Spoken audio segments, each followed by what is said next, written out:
Hey, what's up, guys? Welcome to a new stream. Thank you, everyone, for joining, and thank you to all the people that were waiting for me even before the stream was launched. So, hi, everyone. How are you doing? How is your day going? Let's have a quick discussion before we begin, because today is gonna be fire. I'm so excited about today's build, guys. So, yeah, like traditionally, let me know where you're coming from, where you're joining our stream, to see how many countries we have here during live chat.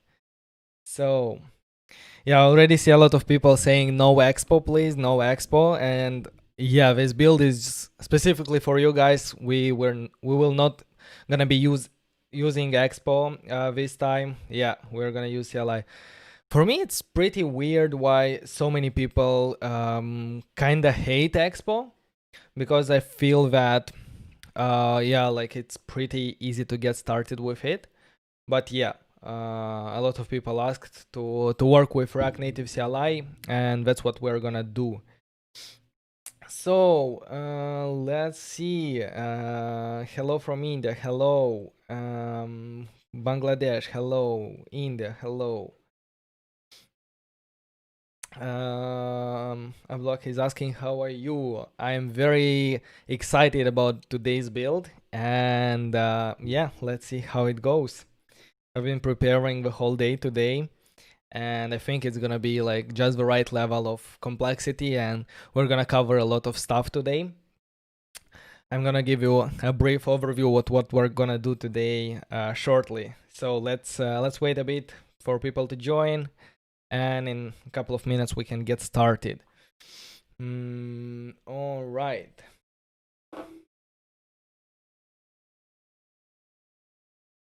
Hello, Nick. Hi. How are you doing?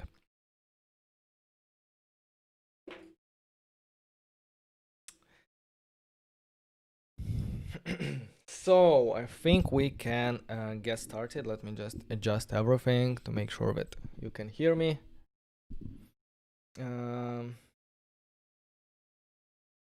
Hey, can we also cover also a little bit? We are gonna implement the backend in the next week, so more details about that a bit later. Hello, hello from Ethiopia. Hi, how are you doing? So, okay, let's get started. Let's drink some coffee.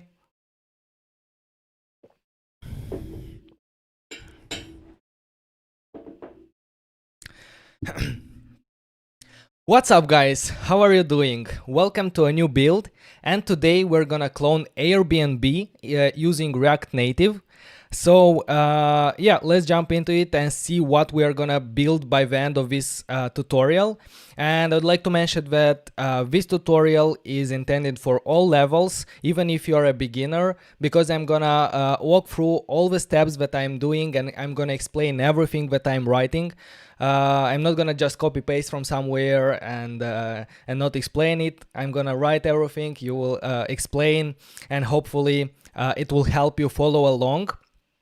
So by the end of this video, you are going to, let's see if this thing works. No, it doesn't. Come on. Something like that.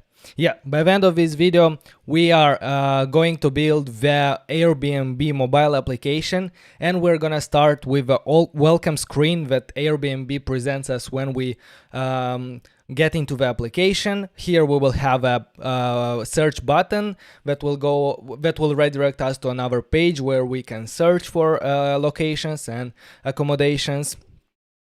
Then, come on. Yeah, doesn't want to work. The next one is the search page, where we will write our destination, and we will also have autocomplete features. And that's also like pretty cool feature, and it's used in a lot of application. The next one, after we select our location, we will be able to select how many guests there will be. And it's like multiple times, like adults, children, and infants. And the cool thing about this screen is that we're gonna work with state. So, and the last screen that we're gonna build after we select everything and we search is gonna be the search result page, and here we will see a vertical list which we will be able to scroll, and in that list we will see multiple accommodations with their titles, prices, total prices, and so on.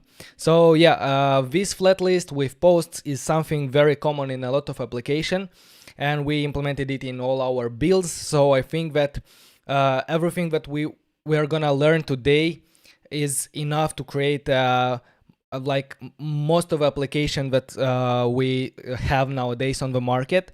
So if you're learning React Native, this is a very good build, and in like 2 hours you can get comfortable working with all these features in order to build real application. So the last step will be navigation, of course, to navigate between all our screens that I described previously. We are gonna have also this bottom tab navigator with different tabs, so we will be able to switch through different pages of application. Also like navigating between screens when we press on buttons and so on. So what we are gonna use the next technologies for our front end, which we will cover in today's build. We're gonna use React Native without Expo, guys. Yeah, a lot of people ask me like to do it in React Native CLI. So yeah, it's bare React Native. We're gonna use JavaScript to write our code, and from the libraries we're gonna use just a couple of libraries, and this way we will build everything ourselves to learn and to understand how to build components. So yeah, from libraries we're gonna use just React Navigation for our navigation, and we're gonna use vector icons, which is a collection of like thousands of icons that we will be using throughout our build. All right, so what you will learn by the end of this video, if you follow along, you will learn firstly how to set up a React Native project using React Native CLI. You will learn how to render built-in elements and components such as text, images, lists, inputs, and so on. We will also learn how to create our own components to be reused inside our application to make our code more manageable and split into different components, small components that are easy to maintain in future. Also, we're gonna learn everything using functional components, and this is a new way of writing components in React Native. It's not actually new, it's probably 1 year, but still. We're gonna learn props and how to send properties to our components, how to receive them, and how to make them reusable, how to make these components reusable using these properties. Also, we will learn how to manage the state inside one component in order to have like some data to display, to update this data, and whenever we will update the data, the UI will update automatically, so all the magic. And also you will learn navigation, which is very important and is probably used in any application. Like unless you have just one screen, like you will need to use navigation in any of your applications. So who the heck I am and why I'm talking about this? So thanks for asking. My name is Vadim. I'm a full stack developer for over 7 years. At the moment, I'm the CTO at Fitinium, where we're building a fitness application which is used by more than 15,000 users. So our application is also in React Native. Yeah, we have a team of 4 there, which help me with the application, with the backend, and everything else. So yeah, I'm also an ex-Amazon software developer engineer. I did my internship there for half a year. So, and the interesting fact is that at Amazon, I was also using React technologies, not React Native, but React.js to build a dashboard, and also everything was JavaScript, if you are interested about that. And I am passionate about coding and building impactful startups, and also sharing with you guys all the knowledge, all my experience that I have. in order to grow together and to build awesome products. And hopefully I can encourage you to start building your own applications, or to start learning new technologies, and always keep learning and building, because building just by building application, you will learn faster. And in my opinion, this is the best way to learn a new technologies, is to start a project to build it. So that's why I'm doing these live builds of popular application, because that's how you easier learn new technologies. So if you find this valuable, I would like you to smash the like button, to share this video with some of your friends that you feel that they want to get into React Native, because this will help me a lot, because I spend a lot of time doing these live builds and preparing for them, the time that I could focus on the startup, but I am choosing to do it here and share this information with you guys. So without further ado, let's get started. Okay, that was the intro. So let me just have a quick look at the chat, see what people are doing here, and in 1 minute we are gonna get started. So how are you doing, guys? How do you think, what do you think about this project? Do you like Airbnb? Yeah, by the way, I forgot to mention Airbnb yesterday had their IPO, which is the initial public offering, and that means that from yesterday you can own a stock of Airbnb, so you can go and buy one. And that's why I'm doing the Airbnb today, because I was thinking between how is it called, e-commerce website, because a lot of you were asking for e-commerce, and Airbnb. And because of that I started doing the Airbnb, and probably e-commerce will come later. Someone is asking what CLI. We are gonna use React Native CLI.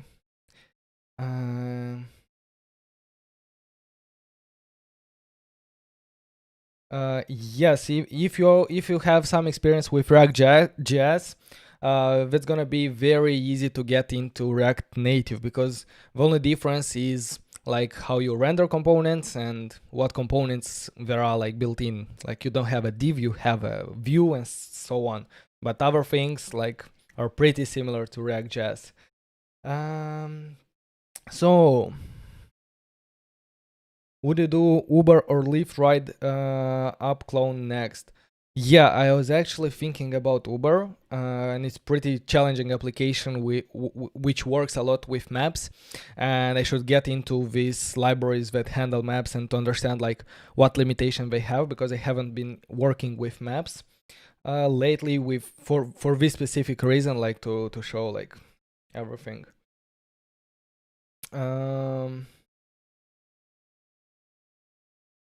Okay, guys, I see a lot of good questions, but I cannot get to all of you right now, as we have to move on and start actually working. I'll stay after the build at the end, like probably half an hour, and discuss with you all the questions that you have. However, if I don't answer your question, please join our Discord channel and ask me there. And there I'm trying to answer everyone during my free time. Or like drop it in the comments below after the video will be published, and I'm gonna answer all your questions. All right. So what else? I'm gonna drop the link for the assets that we will need a bit later in the chat, and I'm gonna pin it. So if download this folder if you're following along, and here you'll find some dummy data, you'll find some images, and there it is. And it will help you follow along with me. So let me know in the comments if any one of you is following along during the live stream, or you plan to do it later at your own pace. because the video will be available on my channel after the live stream. So, okay, let's get started. So guys, let's get started. The first thing that we have to do is to initialize our project. And to do that, we will write npx React Native init and the name of the project, which is Airbnb. Then we will have to run our development server using yarn.start. And I would like to mention, guys, if you have npm installed and if you are using npm, everything from here will work perfectly fine with npm. Yarn is just my preference, so there is no like better or worse package manager. I think they're like both good, and if you're using npm, just run npm start or npm run iOS, npm run Android. Yeah, to run on the application on your iOS simulator, and this is gonna work only if you are developing on a Mac OS. You are gonna do yarn iOS or npm run iOS. The same thing for Android. If you are on Windows or Linux or even Mac OS, you have the ability to run the application on Android device or emulator. So run yarn Android, and this will run the application on your Android device. My preference is iOS, so I'm gonna test and run the application on iOS, but don't think that this is only for iOS. The application, we are setting the application up and everything should work both on iOS and Android. So if you have Android, follow along with an Android. And I hope that you will not have any problems. And at the end, we will try to test the final product on an Android emulator. But yeah, to keep my computer cool, I'm gonna keep working only with one emulator. So guys, run these commands to initialize a project, to start the development server, and to run the application on your device. And I already did that because it takes like 3 to 5 minutes, so I don't want you to wait. I didn't do anything specific, like I only run npx React Native init Airbnb clone. After that, I open the directory that was generated, the project, in my ID of choice, which is WebStorm. And yeah, in that folder, first of all, I ran yarn start. You can see it here, yarn start. It started the development server. You should see something like this. And then I ran yarn Android, yarn iOS, and I waited like around 5 minutes to the application to run. And that's what we should see. We should see our bare minimum application run on our emulator, being it iOS or Android. So yeah, here we can see, you should see this page. If you see this one, everything is all right, and we can move on. So this is how we initialize the project. The next step will be to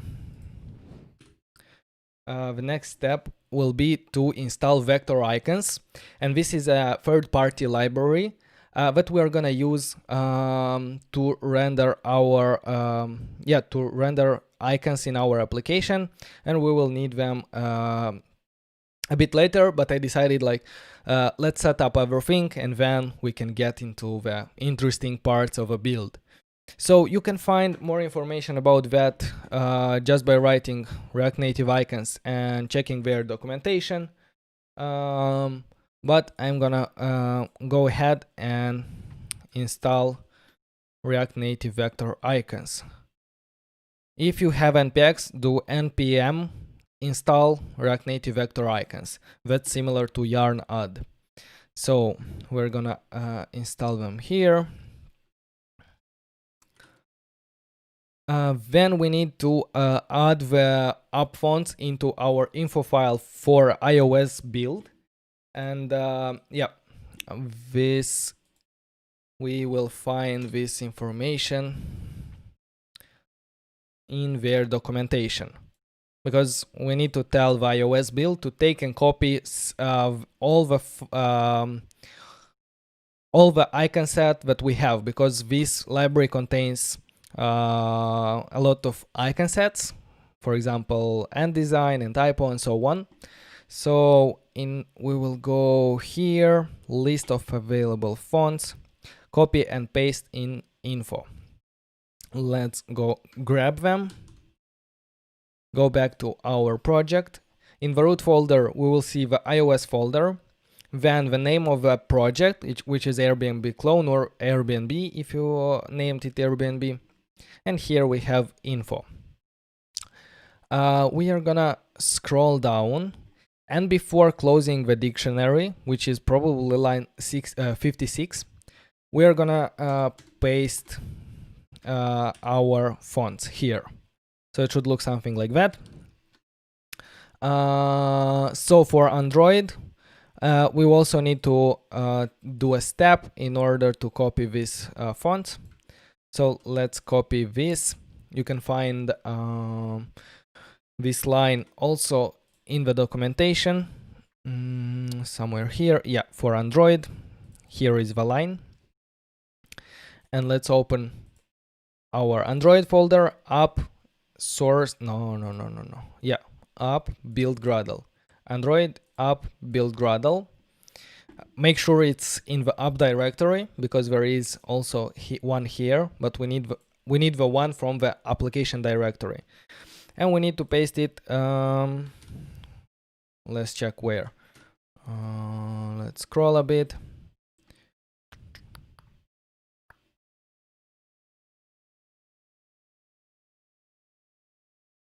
I think it's here at the end, where we have like this apply.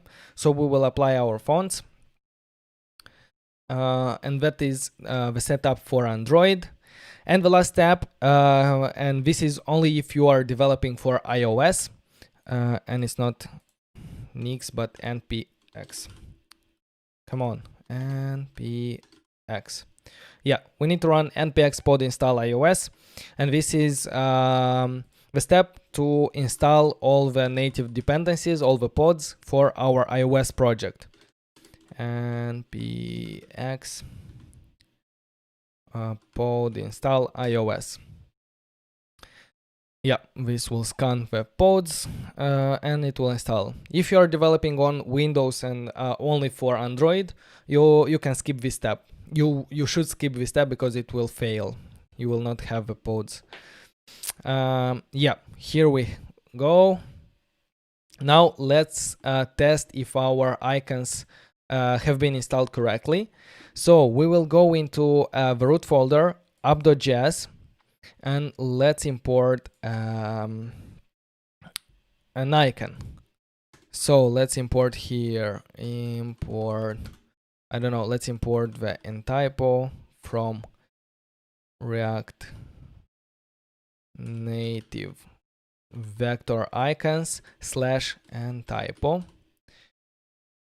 And let's find just a random place to display it. For example, where C1,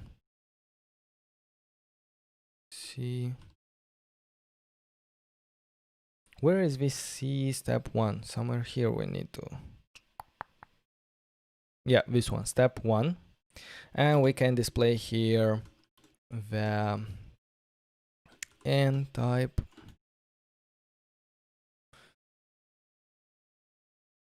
Come on.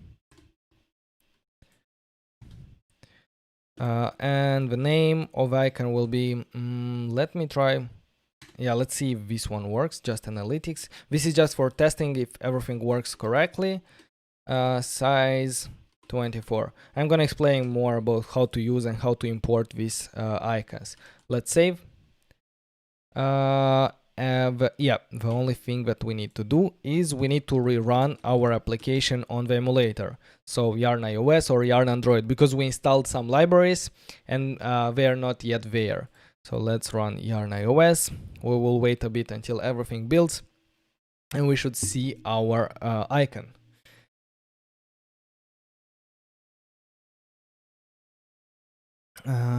Let's go.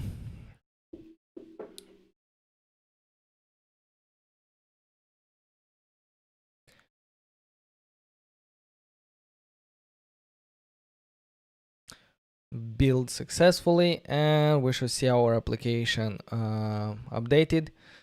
Something is not working there. Probably the name of home. Yeah.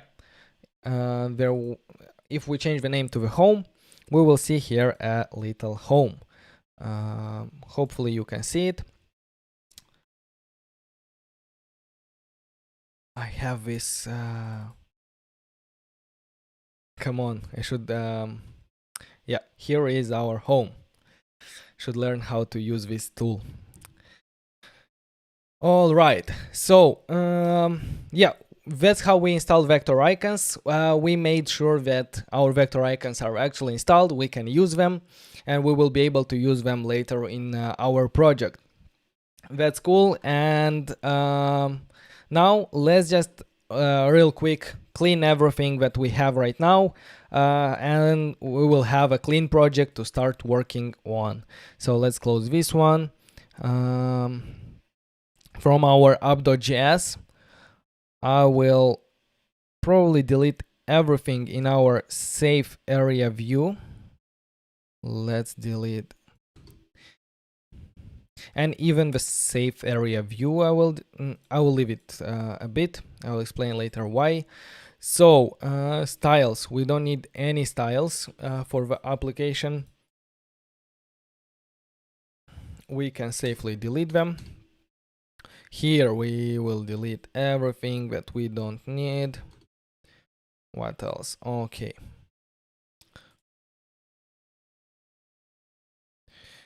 All right. Save. Yeah, now it displays empty. Yeah, our application now is clean. So let's also set up the folder structure that we will need.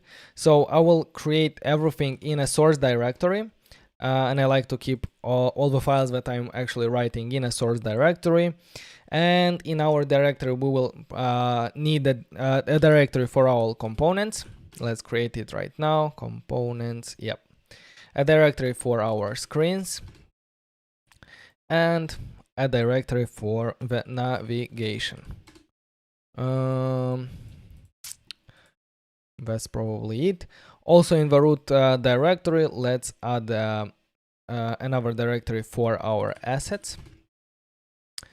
In assets, we will have a directory images. And also probably data. For our dummy data, we'll put it there. So yeah, with this project structure where we have like the assets folder with the, data and images, with a source directory with components, navigation, and screens, we are ready to get started and to actually build. So yeah, let's take 1 minute break to see how people are doing, and then we can get started. Okay, so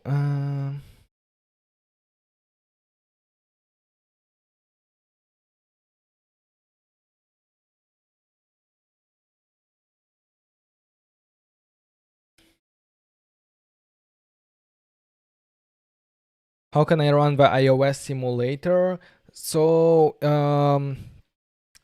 usually the iOS simulator will open automatically if you have Xcode installed. So when you run Yarn iOS, it will check if you already have a emulator, and if not, it will run it automatically. But if it for some reason fails, open Xcode, run a test project there, or open an emulator from Xcode. And when you have emulator already running, then run Yarn iOS, and it will run on that emulator. So that's how you do it.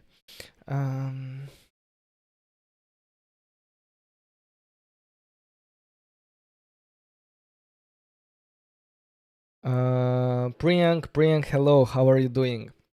Yeah, Priyank was asking what tool is that. It's called Screen Brush. Yeah. Okay, guys. All right. So let's move on, and let's implement our first things. Okay, the first thing that we are gonna work on is on this home screen. which displays this pretty cool image with the title of a page, a button, and the search bar. This home screen displays below some other information, but we're not gonna spend time to develop them. Though if you are interested in that, maybe I will do them a bit later. Hey Priyank, thank you very much for the donation. Thank you a lot. Huge respect. Yeah, thanks a lot for supporting this channel. It means a lot, and yeah, I know that you are always helping and supporting, which is very awesome. Thank you very much. So yeah, as I was saying, let's start implementing this home screen. Let's open our view here like that. So we will create this screen as a separate component in the screens folder. So let's create a directory in our screens folder, which we will call probably home. And in the home, we will create a index.js for our component. Here, I'm gonna use a script to bootstrap my home screen. And I'm gonna explain everything that it did just in a moment. So yeah, I think that's it. Come on. All right, so the first thing that we need to do for each component is to import React from React, because whenever we want to render something in our component, which is here, we need the React to import React. And then from React Native, we will import all the components that we need to display on the screen. So in this case, we will need a view, which is similar to a div in web development. And we will need a text, which is a component that just renders a simple text on the screen. Then we define our component as a functional component.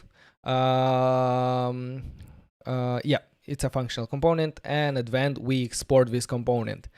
And by doing that, we can import this component in our app.js, because app.js is our entry file, and here is where everything starts. So let's just import our home screen from source, screens, and home. So yeah, this will import the index file from our screens home. And the way we display this home screen component is similar to the tags that we import from React Native. So we're gonna just create, open the tag, write home screen, and because it doesn't have any children, we will close it right away. So if we save, we should see at the top, not just a component. And that means that our component renders correctly. And the next thing is to actually start implementing it. So home index is here. Also, besides the index file, we will need a file that will store all the styles for our component. So usually we create a separate file for that to keep up everything organized. Styles or style. How do I call them? Style.js? No, styles. So here, style sheet. I also have a script for that. So we import style sheet from React Native. We declare our styles using the style sheet.create, and here we will put all the styles that we will need. So shortly we will see like how to define styles. Then we just export our styles from here. So with styles being in a separate file, we need to import them in our index to be able to access them. So let's import styles from this directory .styles. All right, so let's save. Everything is still working. Let's have a look at our page here, and let's think what do we need to do here in order to display it. So what information we have? First of all, we have this button like where are you going with a search icon, and this button will remain always on top and always in this position even if we scroll down this page. So that's something that we need to make sure that we will keep it at the top. Then we have this background image that displays this cool picture. We inside this image, like on top of this image, we have the title of a page, and also we have a explore button here. So that's the components that we need to build. So let's get started. Okay, so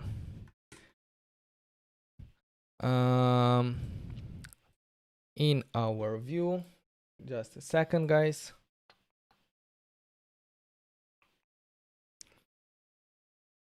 So we are gonna start with our image to display it and see how it looks. So to display that image as a background image, because we need to display it in the background, and on top we need to display some text, we need to import image background from React Native. So we can use it here. The source, it needs source, and it also needs a style. And the styles will be styles dot probably image. Okay. And inside this background image here we will have, come on,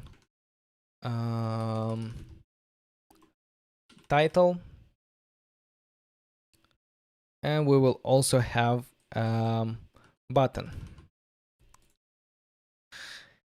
And also before the image we will have the search bar, the search bar component here.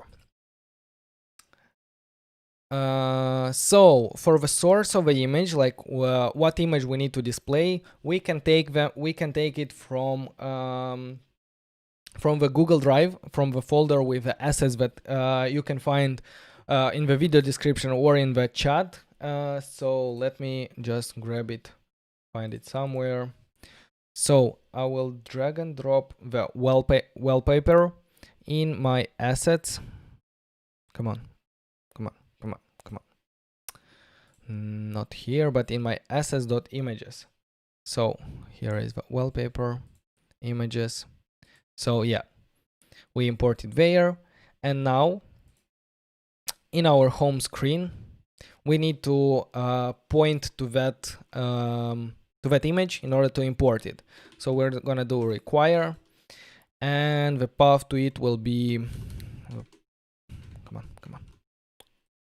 where is it? Like parent component, then assets, probably one more, assets, yeah, assets, then images, then wallpaper. So let me just put them from new lines so you can see them better. This is the wallpaper, and let's define the styles for our image. Yeah, for our image, because it says that styles.with is undefined because we didn't define our image styles. So we go into our styles file, and we define the style for the image. What do we need for the background image? We need the image to take the whole space, the whole width of the screen. So it's gonna be width 100%. The height will be around 500 pixels. And yeah, let's leave it like this. Let's save, and we see here this beautiful image that displays also we can say that the resize mode of the image will be cover in order to make sure that the image covers the whole view in which it displays. So there is also like contain, if contain, which I don't know why it doesn't contain, but yeah. So this is the styles for the image. Right now, inside this image, we need to define display the title. So the title will be rendered inside the text. The styles will be probably not text but title. So let's do it like that. And the title, what does the title say? Go near. Okay, it's interesting. Let's try to display them inside the same text, and we'll see if we can render them on 2 lines. Go near. Go near. Okay, we need to import this text from React Native and to define some styles for it, because if we save, we see our go near text like just there on top. If you can see it here, it's very small. So let's go into our styles and define some styles for the title. So in order to display it in the center of the image vertically, we need to say that we need to align items in the center in the parent component, and the parent component is our image. So let's save, and it's centered vertically. It's centered horizontally, sorry. So to do it the other way, we need to justify content probably. Save, and now our text is here. Okay, so first of all, font size, I don't know, very big, like 100, something like that. Font width, bold. No, it's not font width, it's font weight, of course. Font weight bold. Color will be white. Yeah, it's white. Yeah, it's something like that. And we can even, let's say that the width of this text, let's decrease the width of the text, and hopefully it will move to 2 lines. So let's say it's gonna be 70% of a screen. Save, and yeah, it moved to 2 lines. So adding some probably 100 is too big here. Yeah. Shall we do it like, I don't know, 70, 80? Okay, something like that. Okay, for image, let's add some padding around our container, so that our text will not touch the borders. Padding, I don't know, 20. Oh, having padding 20 is not that good. That means that we will add it on the title. So we will have margin left 25. Save. Yeah, that's much better. So yeah, that's it with the title. Right now, let's display our button, which looks like this: explore nearby stays. So that component should also serve as a button, and being a button, it should register whenever the user clicks on the button.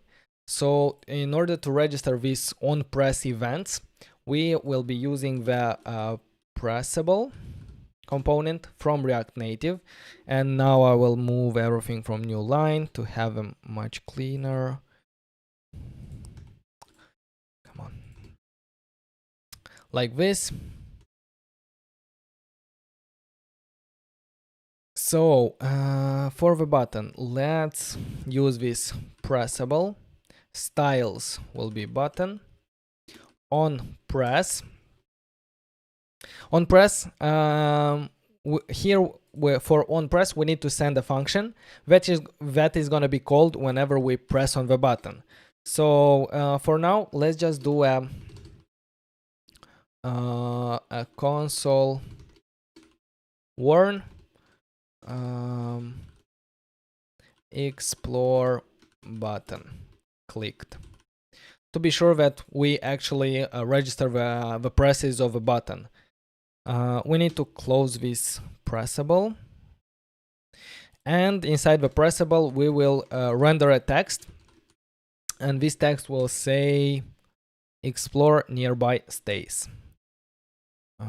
Explore nearby places, stays. Okay, stays. Let's save. Yeah, the button is there. I'm not sure if you can see it, but it's somewhere there with black, and we will style just in a moment. But right now, let's see if we can press on it and if it registers the clicks. So now I am pressing, and at the button, I'm seeing like explore button clicked. If I close and I press again, we'll see it again. So we know that this button works, and we can register the clicks. Now let's go and style them, and I'll give some styles also to this text, styles.button text. So in the styles, let's add the style for the button. Oh, come on. And for the button text, button text. All right, so the button will have probably, let's start with a background color to see it, to see the dimensions of it. So it will be, I don't know, like white, FF. Yeah, it's kind of white. Okay, so the width of a button is probably, yeah, it depends on the width of a text. So yep, width will be, I don't know, 400 pixels. Save. Y button, pressable button.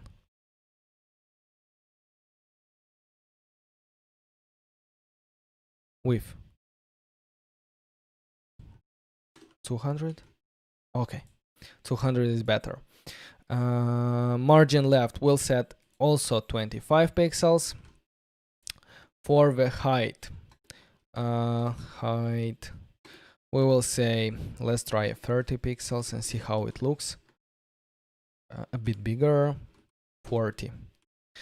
In order to make the corners round, we'll add border radius with a value of 20, which is half of our height. But no, it shouldn't be full rounded. Yeah, it's not full rounded. It's the radius should be smaller, like 5, something like that, probably 10. Yep. And the text should be centered both vertically and horizontally in the middle. So we'll add both justify content center and also align items center. Save, and the text is in the middle. For the text, we just need to increase the font size to, let's try a 16. Yeah, that's better. And to make it bold, right? Font weight bold. Save. Yeah, it works pretty well. Let's add some spacing on top to have more space between the title and the button. So margin top will need 15 pixels, even more, 25. Yep, like this. Yeah, I think it looks pretty close. The only difference is, of course, the fonts, that I'm not using the same fonts as Airbnb, but other than that, everything looks pretty similar to what we see here. The last step we need to do in this screen is to render the this button on top, which will stay always on top. So let's take it from here, And I would actually, I'm a lazy person, so I'll copy this pressable from here. Let's copy it, and I'm gonna put it search bar here. And I'm just gonna change it search button for the style, because we need a bit different styles. Search button clicked. Text. What's the text there? Where are you going? Where are you going? Where are you going? Does it have also a question mark? Yep. And also, what it also has an icon. It has an icon. So yeah, if you open the icons.txt from our assets, here we will see on the bottom icons for the search screen, and here is this is the location. Yeah, this is the icon that we need. It's imported from Fontisto. The name is search, the size 25. We'll see if the size is that, and to set a color. So yeah, let's just take it from here. The icon will be just before the text, and we also need to import Fontisto. Import Fontisto from React Native vector icons / Fontisto. Yeah, from here. Make sure that you have the correct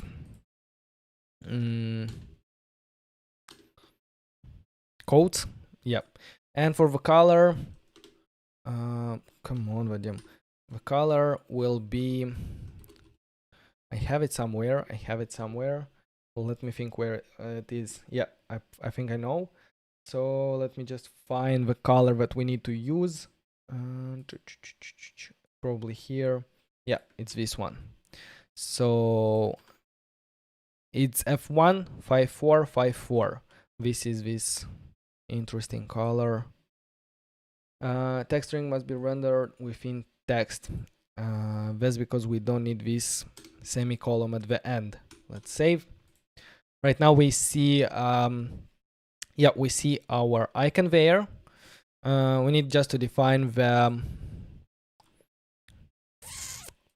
these styles. So let's also define the style for the text to be search button text. And let's go into our styles. And again, I'm lazy and I'm gonna copy the button and the button text. And I'm gonna rename them to search button and search button text. Let's save. Okay, there. So for the search button, in order to display the icon and the text side by side, we need to say that the component should be justify direction. Justify, where is it?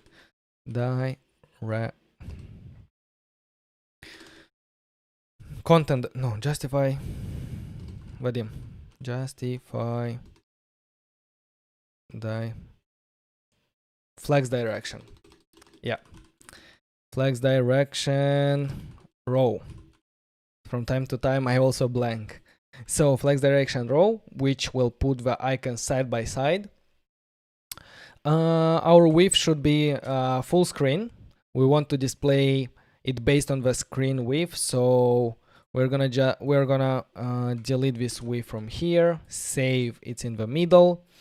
And in order to display this on top of the image and on top of everything else, we will add the a property. We'll display it as absolute position. So we'll say position absolute. And where will we display it? We'll display 50 pixels from the top. So it will always stay 50 pixels from the top. Let's save. And Right now we don't see it because it's underneath our background image, and if we just delete this we will see the component. And to make sure that the component is rendered on top of everything else, we will add a z index, z index of like 100 or any positive number. That's perfect. We see it here. The only thing is that right now we also need to define the width to be 100%. 100%. Don't forget the comma. Search button. Pressable. Why it's not from the beginning? Because it has some margin.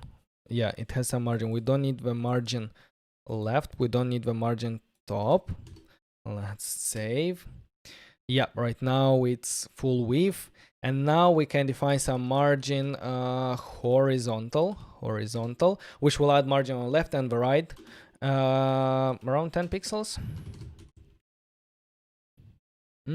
That's not very good because it just moves it there. So our width will not be 100%.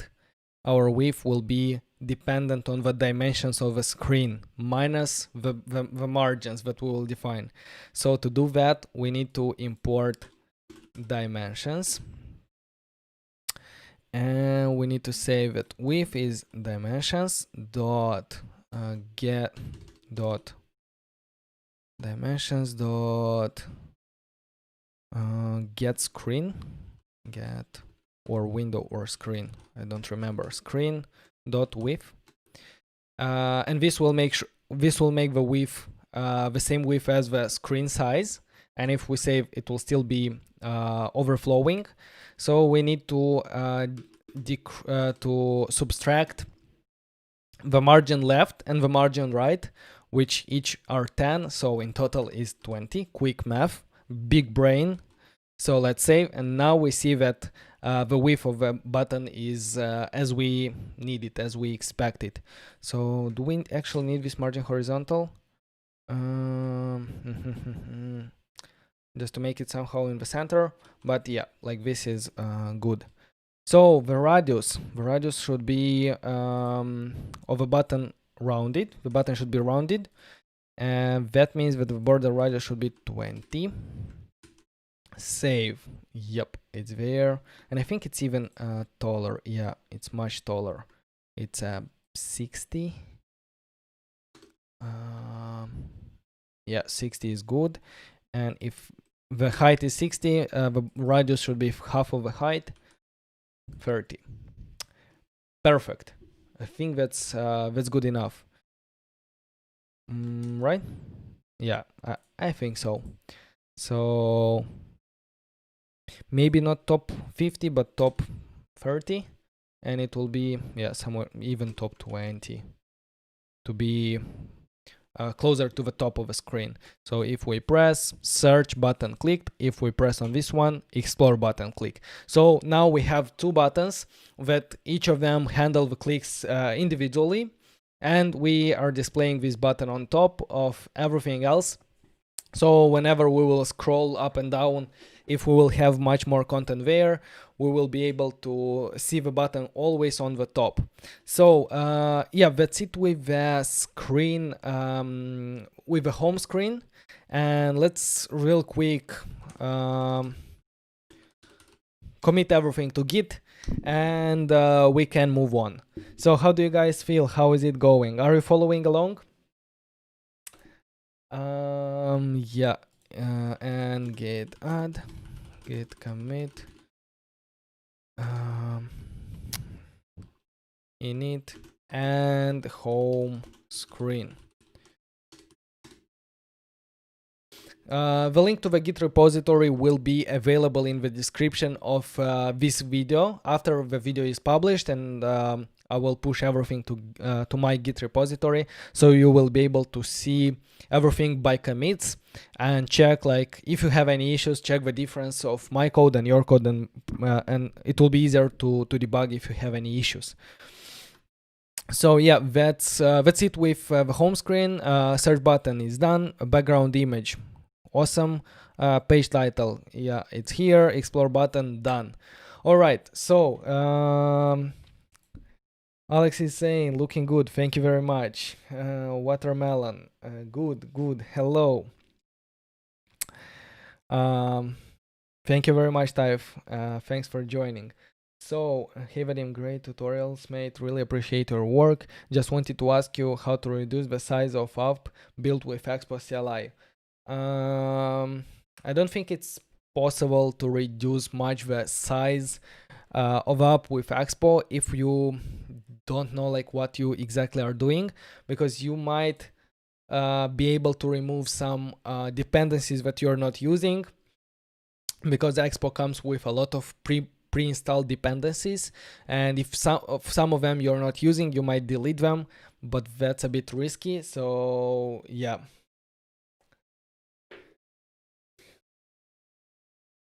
guys, drink water and stay hydrated, don't forget that.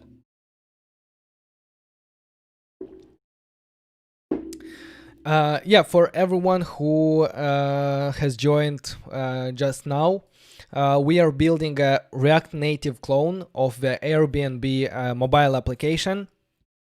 And this tutorial is intended for the beginners, and as you saw, I'm explaining all the steps that I am doing. And if you feel that you get stuck or I don't explain something enough, please let me know down in the comments, because like constructive feedback also helps me improve and deliver better content for you guys. So I am open to feedback. And yeah, we're gonna implement like all the screens from the welcome screen, then the search screen with autocomplete for the location, number of guests, and at the end we will display all the accommodations in a list, which we will be able to scroll. Also, we will implement navigation. So yeah, we are using React Native, JavaScript, React Native navigation, and vector icons for the front end. And this build will also contain the backend, which will come during the next weeks. So if you are interested about how to implement also the backend, join and subscribe to the channel, join next week's live stream, and we're gonna do that. So we finished our home screen, and now we will do the post component. Okay. Someone is asking, can we make complete Facebook app with React Native frontend plus backend? I don't know why, but I don't want to make the Facebook app. It's just because they have so many things there. So I feel that if I want to at least like cover 10% of everything, like I would need like 3 or 4 live streams. But yeah, because we have like different types of posts. We have text, video, links, and like everything. Like I don't know, not very enthusiastic about the Facebook. But yeah, we have a lot of cool projects coming later. Thinking about e-commerce, something with maps, which probably will be something a Uber clone, and a lot more interesting projects. So stay tuned. Will you use TypeScript? I use TypeScript for some of my builds, and you can check them. That's the build that we did in using Expo. I think it's WhatsApp and Twitter. Yeah. However, TypeScript makes me slower during the live stream, and I spend a lot of time defining types. And when I don't have time to define types, everything is red, and for a lot of people this is scary. And even right now I think we have some red parts in our code, but this is from the prettier plugin, because it doesn't like the style of the code. But I don't have time to keep up with the style of everything, so yeah, something like that. All right. So yeah, let's move on. So the next step in our build will be the post component, and this will be a separate individual component that will display information about about one accommodation, and it will contain an image here on the top of accommodation. Then it will contain a couple of lines of text. The first one is the number of beds and bedrooms. Then it will contain the type of accommodation, if it's a flat, entire house, or a room, something like that. The description of accommodation, price, which will contain like old price, new price, total price, and so on. So we're doing this because in React Native and in React, we should think in terms of components. So when we see a big page, I don't know, a complicated page, we should think about, okay, how can we split it into smaller components which we can reuse and put together like building blocks, like Legos, in order to create something bigger. Because if you start thinking about the whole concept, the big picture, then you get discouraged and you think that it's a lot and it's challenging, and also the code will be messy. But if you split everything into smaller things, which you can build, then everything comes much easier. So yeah, first of all, let's define our component into our source here. Components, source components, and let's create a directory for our post. I will call it post, even though it's like accommodation, or I don't know, item, house, call it whatever you want, but I'll keep it simple because like in usually all application you have like post and you have feed. So just for that for this sake, like I'll keep it consistent with other builds, and I'll call it a post.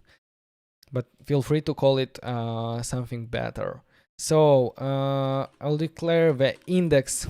I'll create the index file, and here we have our functional component, which will be post.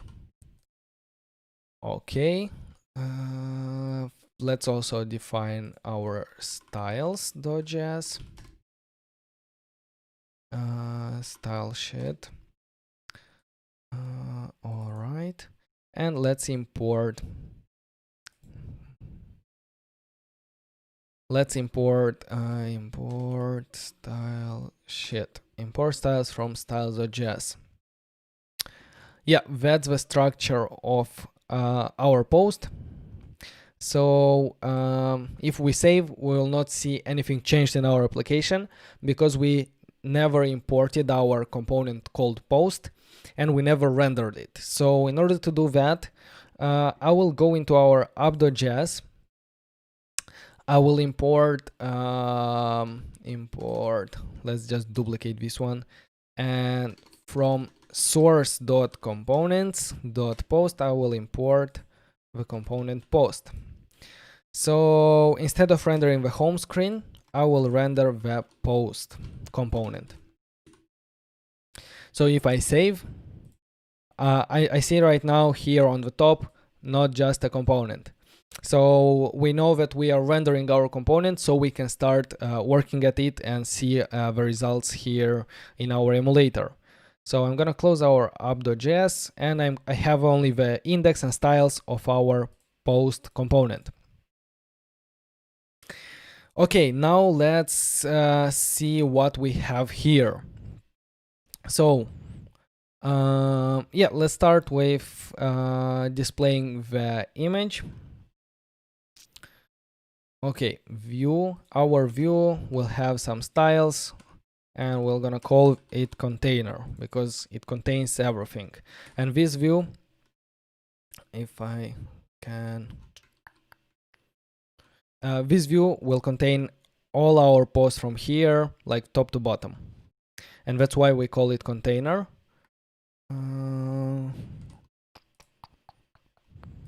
All right. So inside we will have a image. Then we will have the bed and bedroom text. Then we will have the type and description of a place. Yeah, this is type, this is description. Then we'll have old price and new price in the same line. Yeah, let's old price and new price. Come on. And lastly, we will have the total price. Total price, something like that. Total.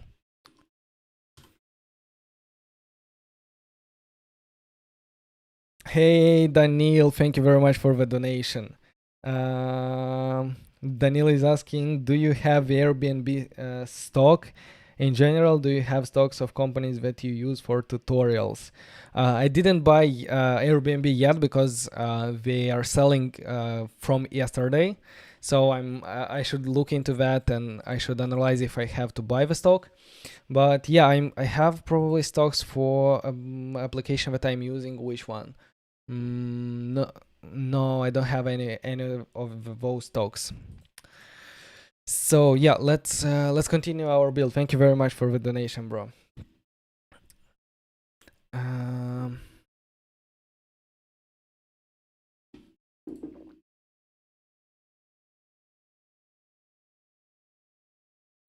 Okay, image. Let's import the component image from React Native. And let's display it here. Image, it will need a style, styles.image, and it will need a source. So previous time for the source, we provided the source with require with an image from our assets images. However, we cannot have all the images of all the apartments that are in our application in our directory, because yeah, that's a lot, and that's why we will load the image using a URL. So the image will live somewhere on a server, like in the cloud, and we just point a URL to that image. So to do that, inside our curly brackets, we'll add an object, which is also curly brackets. So you will have two curly brackets, and we'll say like the URI of the image is this one. And yeah, this is from our dummy data, just a URL. So let me save.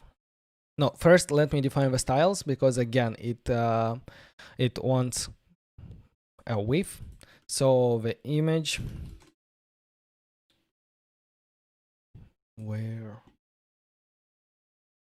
come on. So the image will be full width of a container, so width 100%. So yeah, let's think. Height will be, let's say, 100 pixels, and I'm gonna change the height shortly, and I'm gonna explain you how. So let's save this, and we see the image there. And if we delete the height, we'll not see the image because the height will be 0. So the way I want to do it, I don't want to define a fixed height, because on different screens it will look different. However, I would like to have a fixed aspect ratio of 3 horizontally. Width will be 3 and height will be 2. So this is the aspect ratio of this image. So we can do the same. We can do this thing in React Native by defining aspect ratio, and here we will say that it's 3:2. So this will have the same aspect ratio on each screen. Even if the screen will be bigger, the image will be higher, and it will have the same aspect ratio. So yeah, that's the cool part about it. We also want to define the resize mode cover. in order to cover the whole area.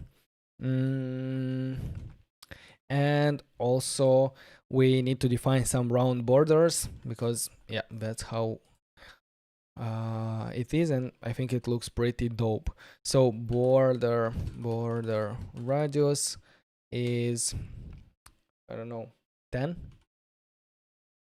Yeah, the border radius is there, but the component is too close to the borders. But it's not the problem of the image, it's the problem of our whole container, because we need to add some margin for the whole container that will display the post. So let's define these styles for the container. I'll define them on top of our image, like this. And yeah, my container will have some margins, 20 pixels, and this will define the margins from all from top, bottom, left, and right. So yeah, now it looks much better, and I think with the image that's probably it. So the next thing is to display the bed and bedrooms. Okay. Let's display them inside a text. One bed, one bedroom. Save. It's there. Let's define the style bedrooms. I'll also render everything else that we have, and then we'll get into styling and showing like how to arrange everything to look good. So the next thing is type and description. Again, style, description, text. And here I have some lorem ipsum, some dummy text that we can render here.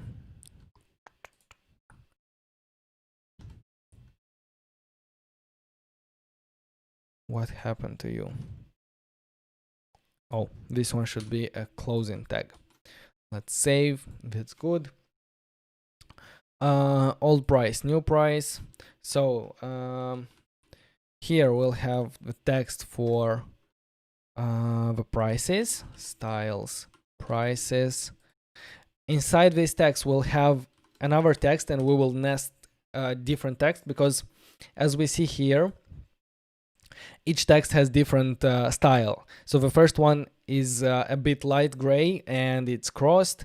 This one is bold and dark gray, and this one is just normal text. So for each individual text, we'll wrap them around a text tag, and we'll define some custom style for it. So for this one, we'll have old price, and the old price will be, let's say, $36. Here we'll have $30, and at the end we will have just a simple text per night, right? Yeah, per night. So let's save. Okay. Okay, let's and the total price. For the total price, we again will have a text. The style will be total price, and it will be, let's say $230. Total. So let's define all our styles for prices. Old price, this is just price or new price, and total price. So we have one for prices, one for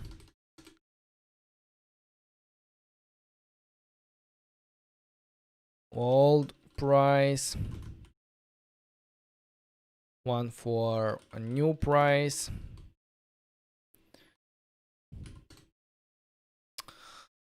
oh god, and one for total price. Yeah, total price.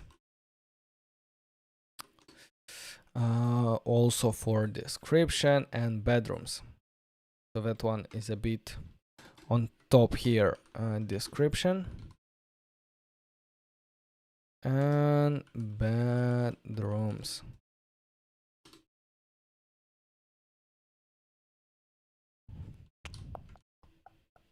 Unexpected token where? Unexpected total price. What's the matter?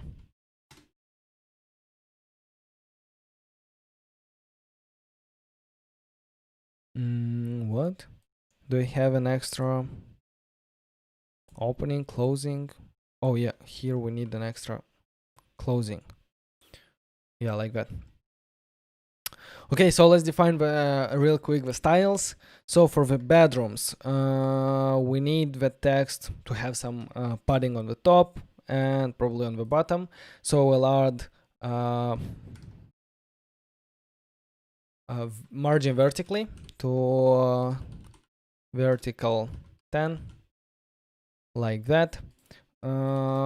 Font size will be 14, 16.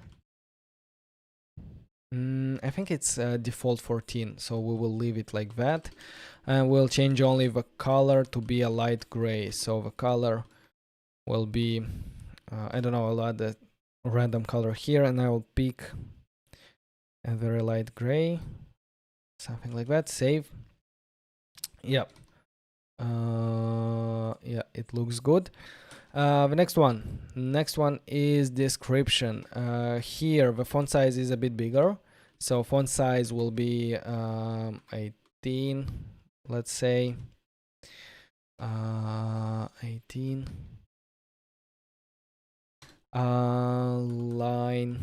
Line height will be how to do it? 20.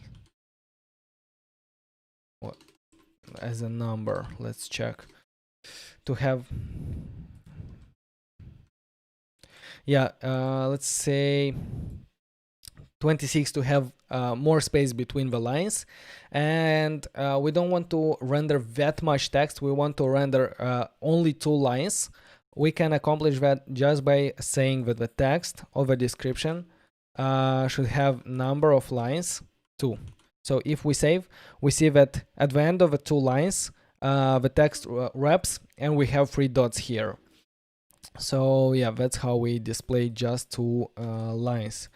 Yeah, I think that's good. So we can move on with our prices. The price is probably the same font size with the description. So prices, font size 18, right? Old price we need yeah, the same gray color as this one, bedrooms. Save. I'll probably try to make it a bit bigger so you can see it. Yeah, like that.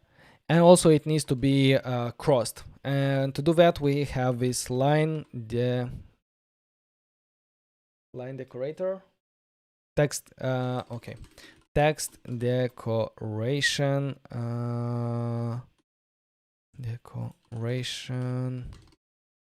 line, and the style of it will be line through. Let's save, and we see that the text is crossed. That's good. Let's add some margin right, 5 pixels to have some space. Margin right. We'll do it in a different way. For the new price should have a font weight bold to display it in a bold. Yeah, like that. And that's not text but night. I was thinking about text. Night. Yeah, right? Yep. So yeah, and the last thing is our total price. The total price will also be gray, and we'll also have a text decoration line, but it's not gonna be line through, but it's gonna be underline to display the text underlined. Save, the text is underlined. For the prices, we can add some margin vertical, 10, enough. What do you say? Yeah, I think the position is pretty good. The only thing is that we see the texts are don't have any space between them, and in order to add a space, we cannot just put a space here because oh no, we can. Okay, sorry for that.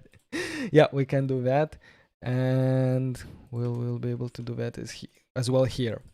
Yeah, but if we want multiple spaces, it works.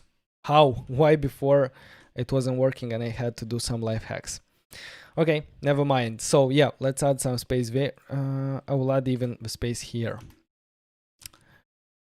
Like that. And a space here. All right. Oh, that issue was in multi-line text. It wasn't possible. So our component looks pretty nice. We display the image here on top. We display number of bedrooms and number of beds. We display the type of a property in the title and also the description there. After that, we display the old price with a crossed line, new price with bold line, and also the total price underline. So yeah, with this, our post component is rendered completely. So we can move on, but before that, let me just commit everything. Git add, git commit, render post. Okay. So I'll make it smaller again.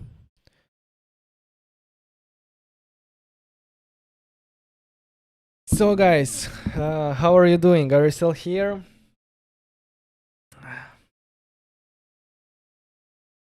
Abati, good evening. Hello.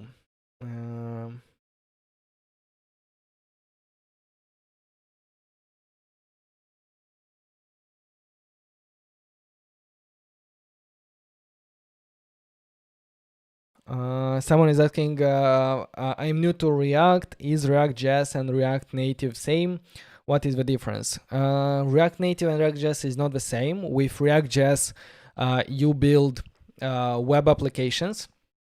With React Native, you build a mobile application, and lately you can also build a web application with React Native. However, there is a big similarity between the two of them, because React Native is using React library for rendering and everything that.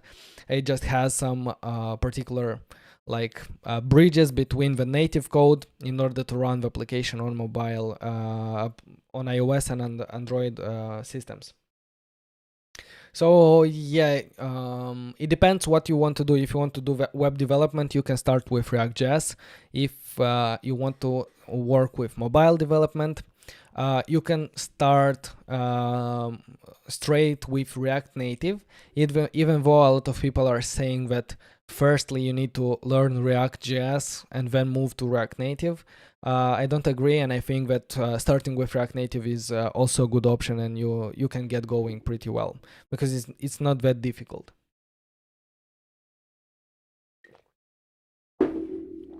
All right. So okay, let's let's check the next step, and we build our post component, and because we have it as a separate component, if I go in my app.js, I can put it here 2 times or 3 times, and if I save, I see it displayed multiple times in the same page. This is how why we need to separate our code into components, because it will be easier to reuse them in our application, because we don't need to, if we want to display two posts, we don't need to render like all this information two times. We just call it two times and render it as a component. However, this component is yet not very reusable because it displays the same data, the same images, the same description, the same prices. And that's not what we actually want. We want to display different data for different apartments and to keep only like the style and the position of this information. So to do that, we need props, and React props help us send information from the parent component to the child component. So for example, our app is the parent component, and let's suppose that the app knows all the data about the posts. So we need to be able to send this data from the app to post. So how do we send data? If we check other components, how they are doing, they have these properties like similar to what we know in HTML. And yeah, we have a property name and the property value. The same way we should be able to send to our post, for example, title will be title, then price will be 36, and so on. So this way we will be able to send from our parent component different values to our post using properties. And now I'm gonna show you how you can receive these properties and how you can display them in order to have fully reusable components. So yeah, I will delete them from here because we will probably have a different structure for the props. And yeah, before that, I'm gonna import our data from our assets folder that you can find on the drive, and the link will be in the description of this video. So yeah, this will be, yeah, probably. Yeah, open the feed txt and copy everything from here. Let's copy everything, and we're going to create a new file in our data called feed.js. And here let's put export default, and then paste all the values from our dummy data. So yeah, this the red arrows are coming from prettier. I can run fix current file, and it will do it like this, but it should work as we pasted the same way. So here is our dummy data for all different posts, and each post will have an ID, it will have an image, it will have a type which we will display here, entire flat or private room, it will have a title, of course, number of bedrooms, old price, new price, and total price. And this is everything that defines one particular accommodation that we want to display in our Airbnb application. And yeah, using this structure of values, we will create our post, and we will send this information there using properties. So let's go in our, first of all, in our app.js, let's delete the two posts from here. Let's import the dummy data, and let's import it as feed from assets, come on, assets, then data.feed, and let's define our post 1, and we will take it from feed, and the post 1 is at position 0. So because our feed is an array, so we just want this one. We will be working with the first post. So as I was saying, like we need to send this data because we know the application knows about the post, and we need to send it down to our component. So let's say post equal to post 1. Now let's go in our post index, and on top here we see the variable props, and this is how we receive information from the parent component. And before jumping into it, let's just console log props. Let's console log this variable and see like what exactly we receive there. So let's save, and I'm gonna press Ctrl D or Command D to open the debug menu, and press on debug in order to enable the debugger. And that should open this page in your browser. Come on. Oh, I have a browser there. And if we open the console of our browser with F12, in the console here, we should see the console logs of our application, the logs of our application. So here we see this object, and if we open, this is the props of our post. So we see that we receive a post prop, and the information in that post is everything from here, and we took that from our dummy data. So we know that we receive props dot post. So let's take it out from that object and use the values to display the images and the titles. So our post will be equal to props dot post. Okay, so where? Okay, for this number, this is number of beds. So we're gonna open our curly braces to be able to access our post, because we found that it will take it as simple text, but we need to access our variable post dot bed. Let me just check if it's, yeah, bed. And this is post dot bedroom. So if I save, I see here 1 bed, 1 bedroom. However, if I go inside my feed and I change this to 2 bed, 3 bedroom and save, I see the values changed here. So yeah, we can see them here changed instantly. So this is good, because we know that we are sending information and we're displaying the information dynamically based on what we receive using props. So let's move on and implement the rest of the information. So here we have entire flat. We'll have post.type, and after that, instead of this one, we will have post.title.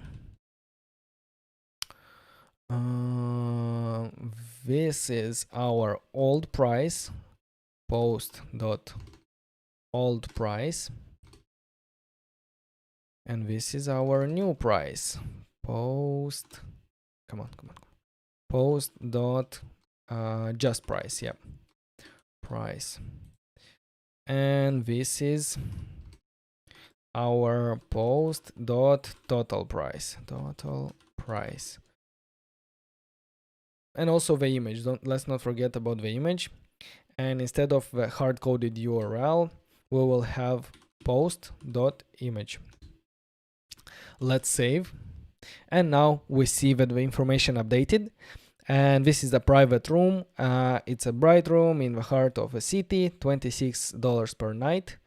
And I don't see the price of it, because the price is called new price. That's why.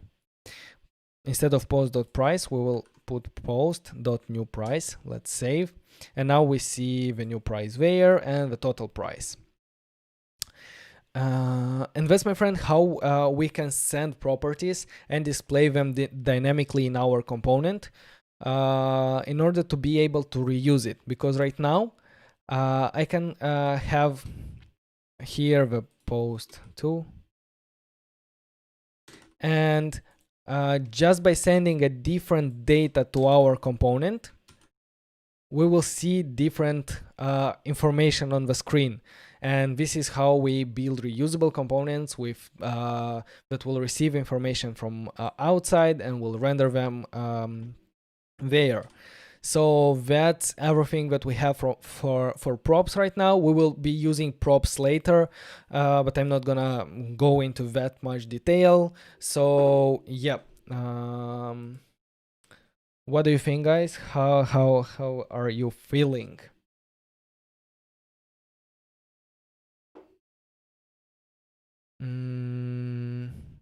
Yeah, I think that's it with let me check the next one. Okay, yeah.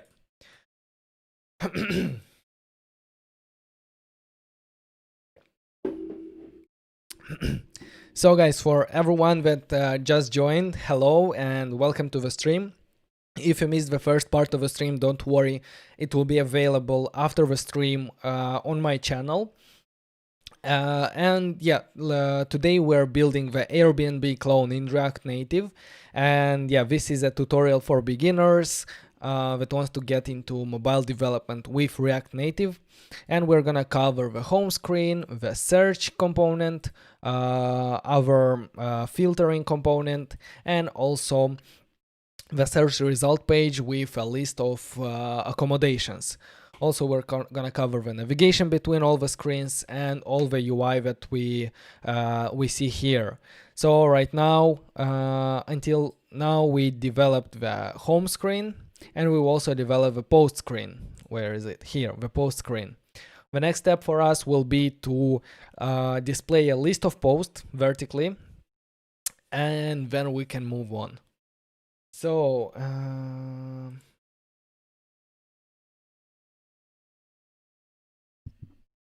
making up with Firebase. I might do it in future, but not in the near future, because right now I'm focusing on React Native and AWS Amplify, because these are the technologies that I'm using day to day, and these are the technologies that I love and I believe in, and I think that they will be very helpful for you guys to learn, even though AWS is a bit harder to get started, and it's compared to Firebase. I think there are a lot more opportunities for you if you know AWS, because they have a huge market share, and a lot of companies have their infrastructure on AWS, and it's much more scalable, and yeah, I think it will be more beneficial to you. So that's why I'm doing at the moment only AWS Amplify. All right. Let's drink some water, stay hydrated, and we can move on.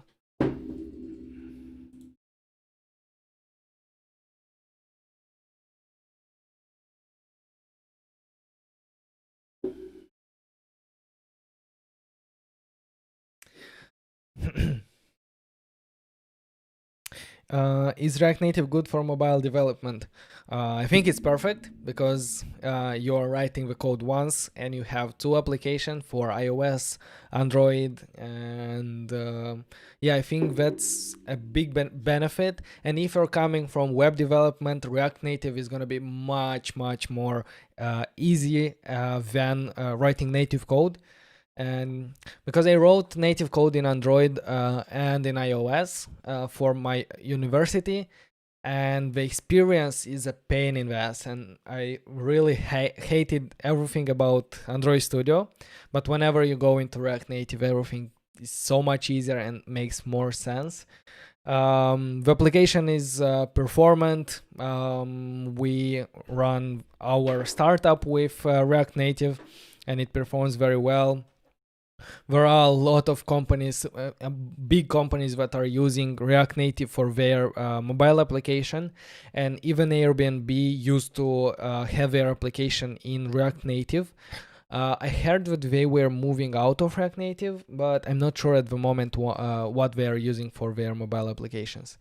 So for 95% of the cases, like React Native is much more it's much better than writing native code and paying to teams and maintaining two code base for iOS and for Android. All right. Okay, guys, so let's move on. And we developed our post component. And it is a reusable component that receives everything from props. So now we can use it to display multiple posts into a list. So that's what we are going to do right now, is the list of posts, which will use a flat list to display all the data, all the posts, and we will be able to scroll through them. So without much talk, let's get into it. And I am going to create that into a separate screen because yeah, we will have a screen that will display the search result. So let's create a directory, search results.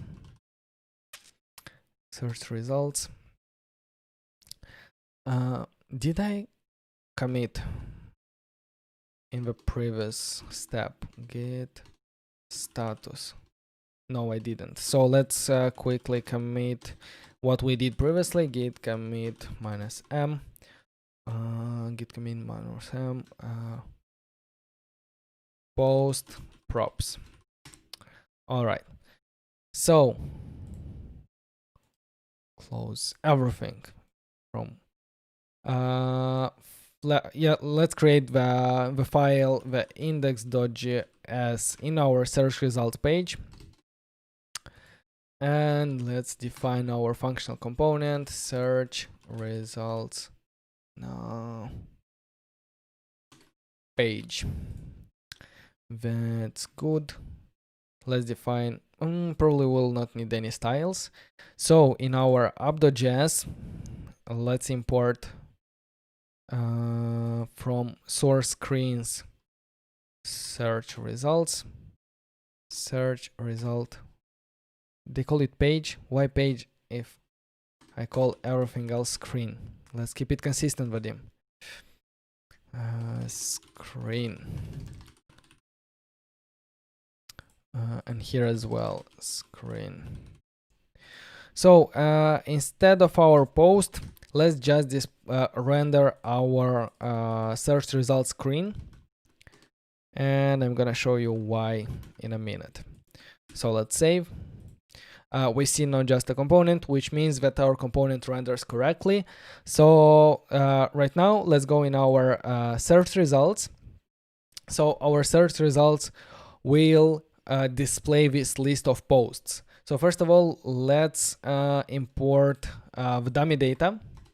Let's import feed, yeah, from parent directory assets data feed, and this is our dummy data. We will also need to import our post component that we developed from components post, and from here let's import, instead of a text, let's import the flat list. And the flat list component allows us to render a list with multiple items. So let's render it here in our component flat list, and it expects two properties that are required. So if we hover over it, it says like flat list doesn't have required attribute data.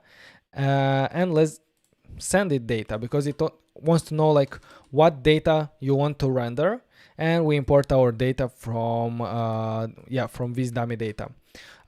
This variable should contain an array of items. So if we look here, yeah, it is indeed an array with 3 items, right? 1, 2, 3. No, it's more like with 4 items. So yeah, this is the array of items that we need to render, and the next property is render item, and this is a function that is gonna be called for each individual item in our data array, and we are gonna use it to render one component in our list of items. So what will be one component? It will be our post, and the post will expect a post property. So our post property will be item that we received through parameters, and this item will contain the information about one post. So the first time that it runs, it will the item will be the first one, then the second one, and so on. So we send this information to our post ID, image type, title, bed, and so on. So let's save. And here we see our list of items. So if we scroll, we even are able to scroll through all the items, and we see that the images are different, the types are different, titles, prices, and so on. So that's how easy it is to render a list of items. And if we refresh, I think we should receive a warning, and that warning is related to the key, because for each item we need to assign a key, but I think it takes it from ID. Yeah, we don't need to do that.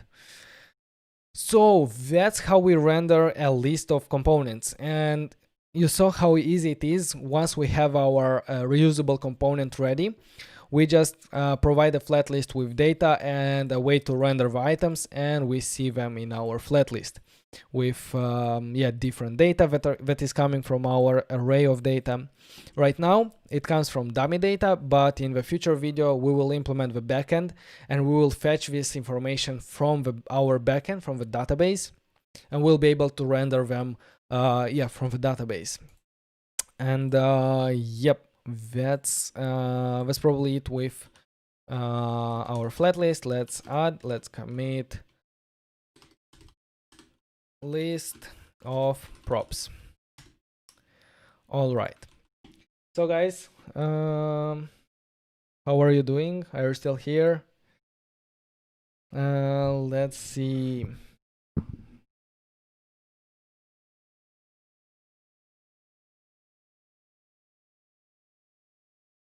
Someone is writing, so please start teaching AWS to your subscribers. We are exciting to learn the new things. Awesome, brother. That's what I'm doing with all my live builds. I'm using AWS, and there I'm trying to explain like step by step whatever all the components mean, and how we can integrate, and so on. But in future I'm planning to do more very specific videos, short form videos, like I don't know, how to add authentication to your app using AWS. And that's gonna be like a 10 minutes video where I explain everything about authentication. Same way of how to add a database, how to add a GraphQL API, and so on. So yeah, I'm gonna do that in 2021 definitely. So stay tuned and subscribe to the channel for new content.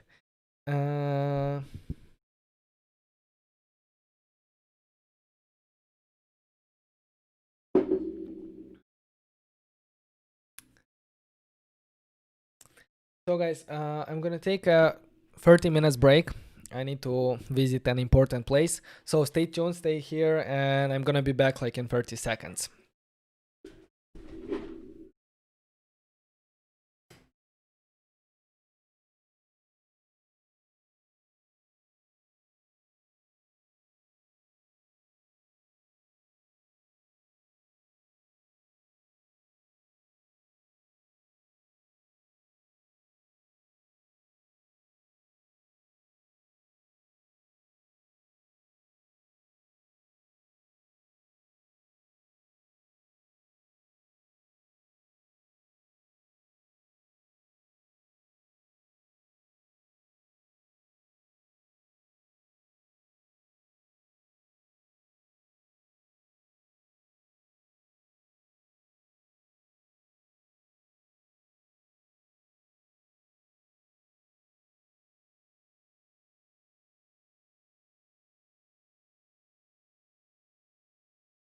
Hey guys, I am back.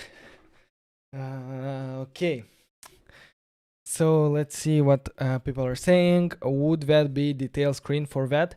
If you click on it, I didn't plan to implement the detail screen in this tutorial because it will be too much, but I think I might do it in the next tutorial because I want to get into more advanced things during the next week, such as God, let me take my breath.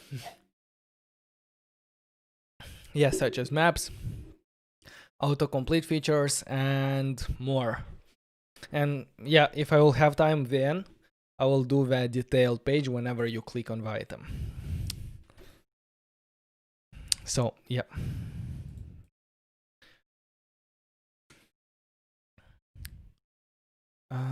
Where is my slides? Here they are. So list of posts is done. Next step is the location search page. And this page will have input. This page will have an input box on the top where we will be able to write our input term, and it will suggest us multiple autocomplete locations. And we'll be able to select one and see the accommodation in that location. So we will be using Google autocomplete feature, but we're gonna implement that in the next week's video. Right now, we will only implement the UI component of this and how we will display and render everything. So yeah, let's get into it. And for that, we will need a separate screen. Let's create a directory. Let me get more comfortable. So the directory will be search or destination search. Destination search or location search, something like that. I'm bad with names, especially during live streams. For my startup, I can spend like half an hour just thinking about the name, but here we need to move functional component, destination search screen. Yeah, we will need also the styles here, styles.js. Let's declare them, style sheet, and let's also import them here. Style sheet, import style sheet. All right, so yeah, let's go in our app.js and change from our search result screen to our destination search in order to see it on our screen to know what we are doing. So I'm gonna duplicate this. I'm gonna import destination search screen, and I'm gonna render it here, destination search. Let's save. And we see not just a component, which means that our component displays correctly. So let's have a look at what we have to display. So we will have our input on the top, and then we will have a list, which will be a flat list of destinations. So for each destination, we will probably create a separate component and reuse it in our flat list. So let's simply start with our, that's a cool drawing. Let's start with our input text here on the top. So in our view, we will have our input component, and then we will have list of destinations. So yeah, let's start with our input component, and for that we're gonna use the text input component from React Native, or is it called differently? What does it say? Unused. Yeah, okay. So let's put it here, text input. Let's save. And we will give it some styles and some properties. So for the styles will be styles.textInput. I'm not sure if we actually need some styles to it, but yeah. The placeholder there will be, let me find what it was. So the placeholder, where are you going? Where are you going? Let's save.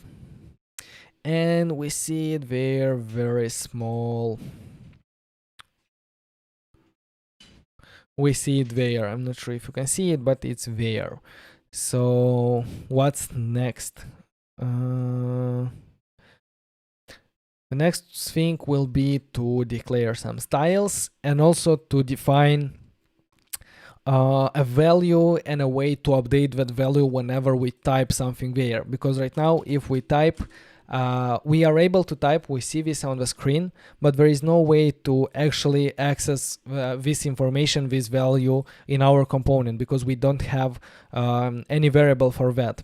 So in order to keep track of whatever we write in our text input, we will need a state, and the state, we're gonna create this state variable using the hook use state.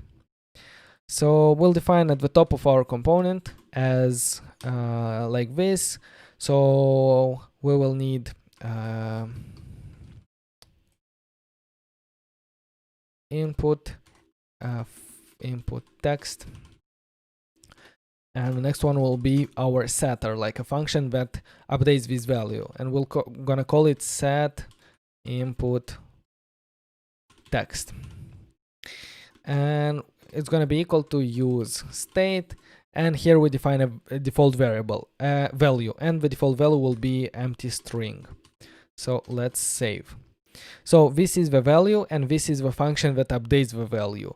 So the value, we're gonna send it to our text input, and the setter, we're gonna assign it to one change text. One change text will call the set input text. So let's save.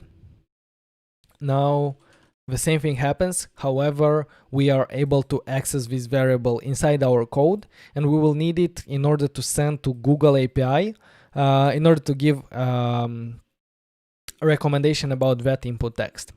So yeah, that's good. Let's now declare some styles, and we're gonna go into our styles, text input, or we have, let's define some styles for the container as well, because we might set some of them right now.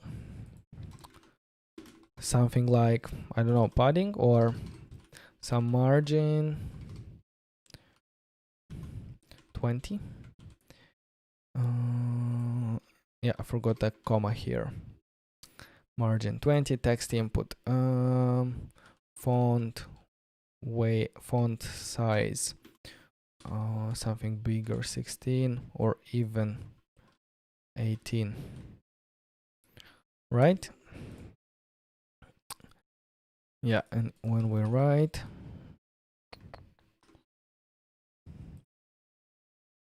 hey, where is my code? Here it is. Yeah, let's put it at 20. And if we delete this text, whoa, not this one, this one. We see the placeholder. Where are you going? So yeah, that's good. Right now we will need to render the list of destination using a flat list. So we have this dummy data in our folder, and it is called search.txt.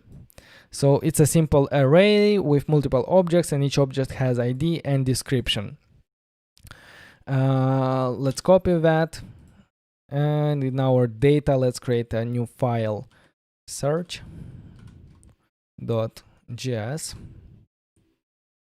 and let's export default and paste in our values. I'm gonna run prettier here, the whole file, prettier current file, like that. So yeah, this is all our search destination that we want to render. Let's import them here. Import search results from assets data.search. That's good. So we will also need a flat list to import from React Native. Flat list. Yeah, having flat list search results. Let's try to define them. Flat list. So the data will be our search results, and our render item function will let's just display the text here. Do we have a text? No, we don't.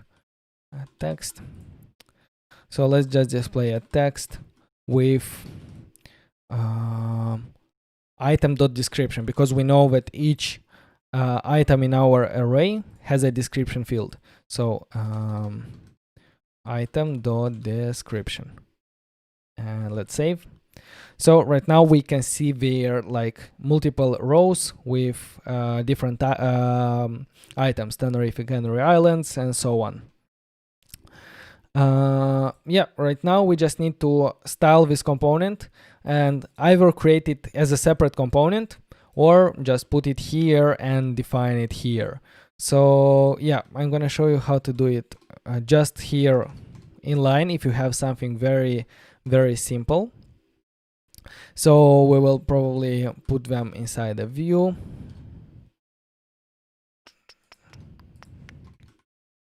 The style will be a row that will define each row. And let's see what we have for this row. So we have an icon to the left, and then we just have a text here just after the icon. And the icon is displayed inside a view with some background color, with some rounded corners. So we can do that everything using styles. So let's go here, and before the description, we want to display this view for the icon. So the styles will be icon container, and inside the icon container we will display the icon itself. And the icon itself, we're gonna take it from vector icons from ntypo. Import it from React Native vector icon /ntypo, and the icon will be called, where is it? Ntypo name is location pin. The size of icon, let's try 25, like this. Yeah, we see the icon there, and I think that the size should be a bit bigger than 25. So let's try 35. Will it be? Yeah, I think that's good enough. And the color, let's not make it actual black, but no, it's black there. Okay, let's leave it like that. So, okay, row, text.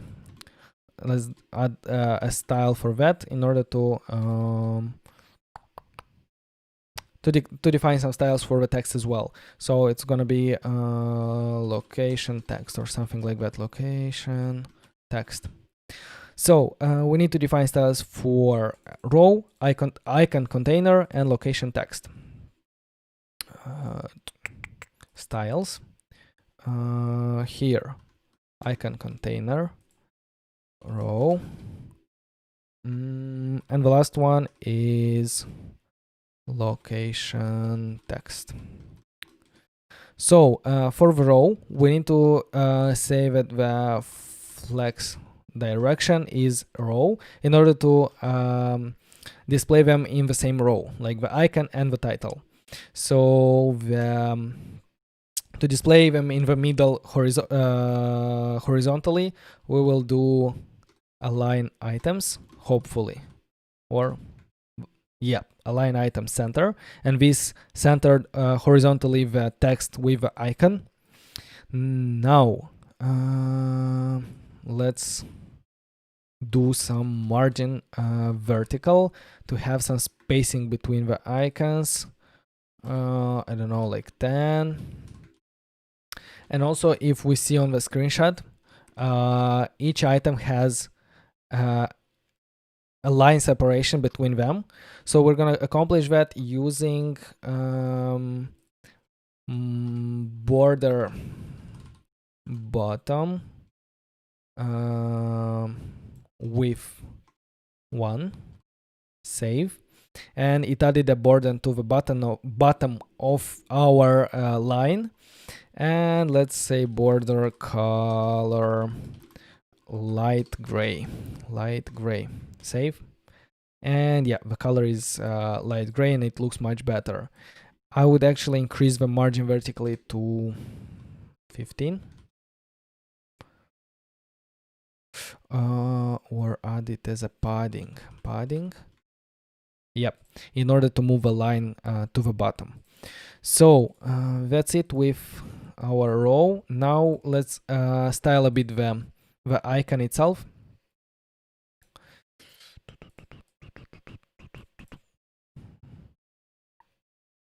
All right, so the icon container should have a, first of all, a background color of let's start with white and then make it light gray, save. Okay, that's already good. We need to add some padding to have some spacing. Padding 5. That's good. We need what else? To round the corners, and that's it.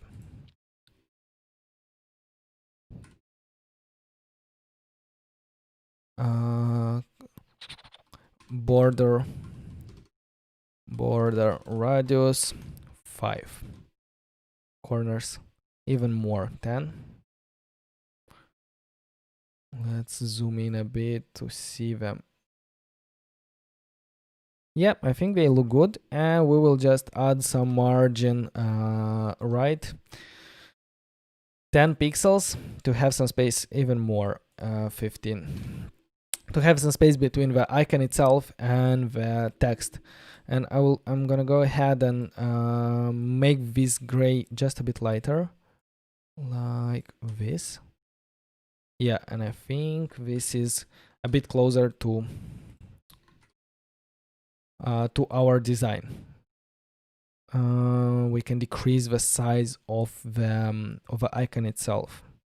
Should be a bit smaller. Search, index, size, let's say 30. And add a bit more padding to our icon container. 10 will be too much.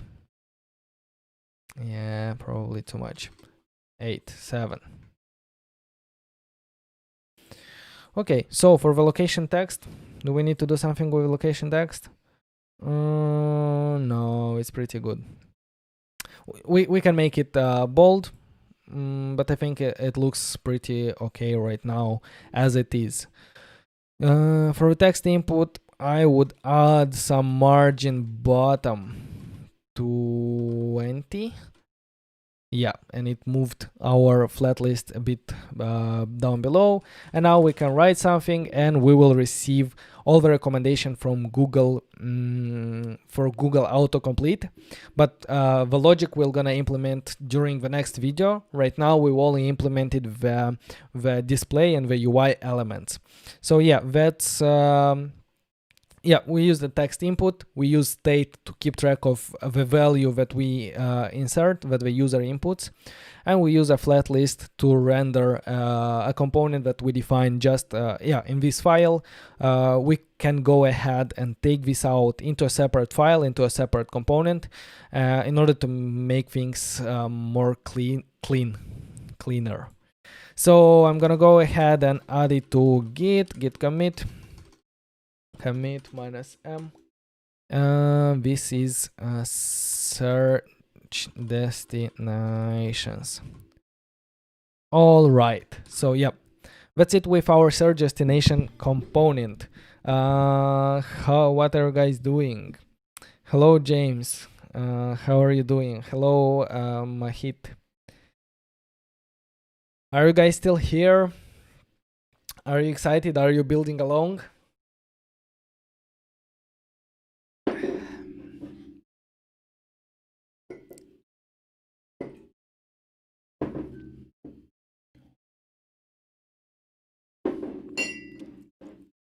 Okay, guys, let's move to the next step because we still have a little bit of work. Hopefully it's not gonna take too much. Yeah, if you just joined, we are cloning Airbnb application. So far we implemented the home screen, then we implemented the post component. Using properties, we made it reusable to display them into a flat list of different posts.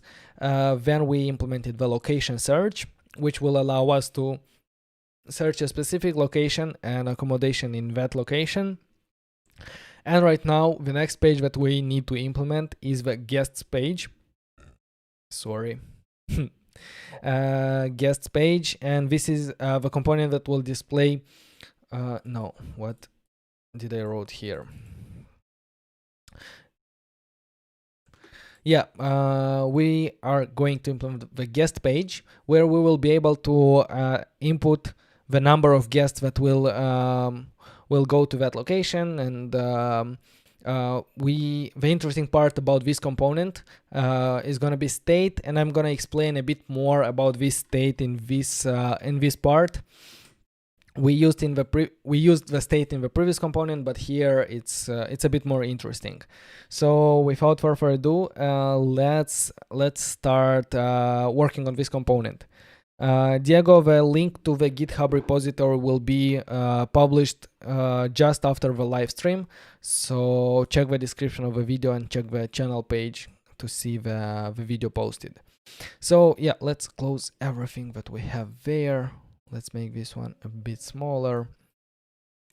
And real quick, let's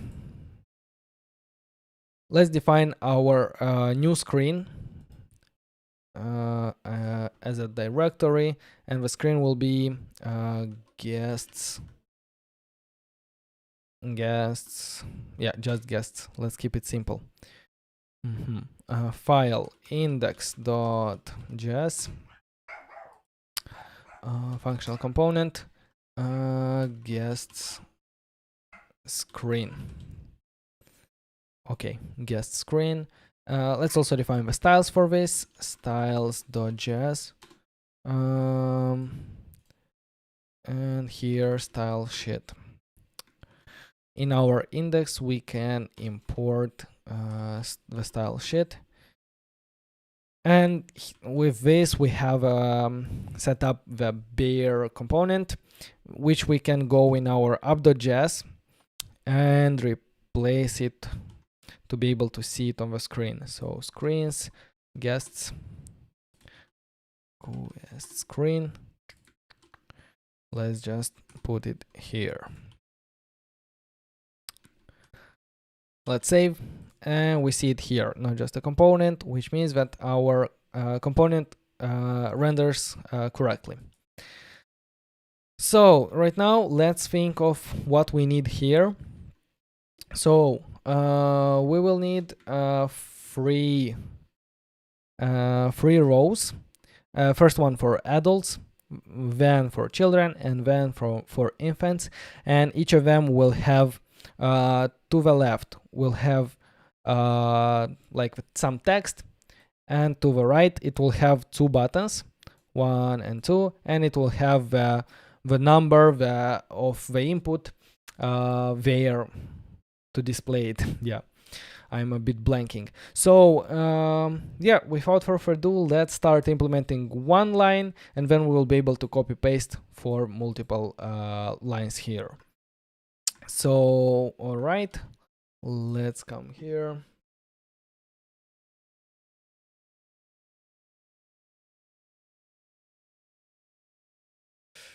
Okay, so we will have a view, and this will contain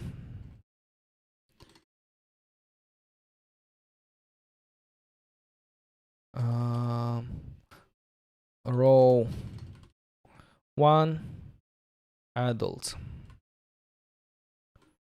and this is where our row will end, and inside we will display the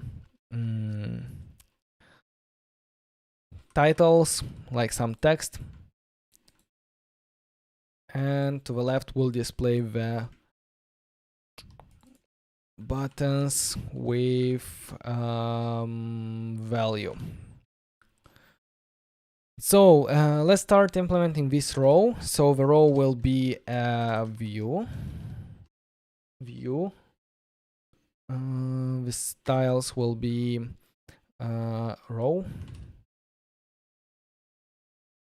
and it will end here, right? Yeah, let me just remove the end tag from there, and now it works as expected. So yeah, that's our styles for the row. Then we will have a separate view for our titles, and there we'll have like a text for our how is it called, adults ages 13 or above. The first text will say adults.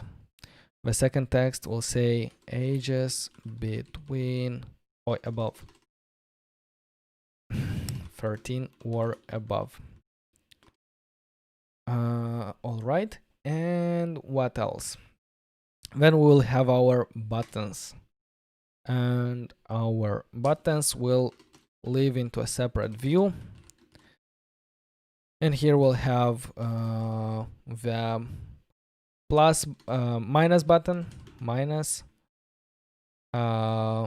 value, and the plus button.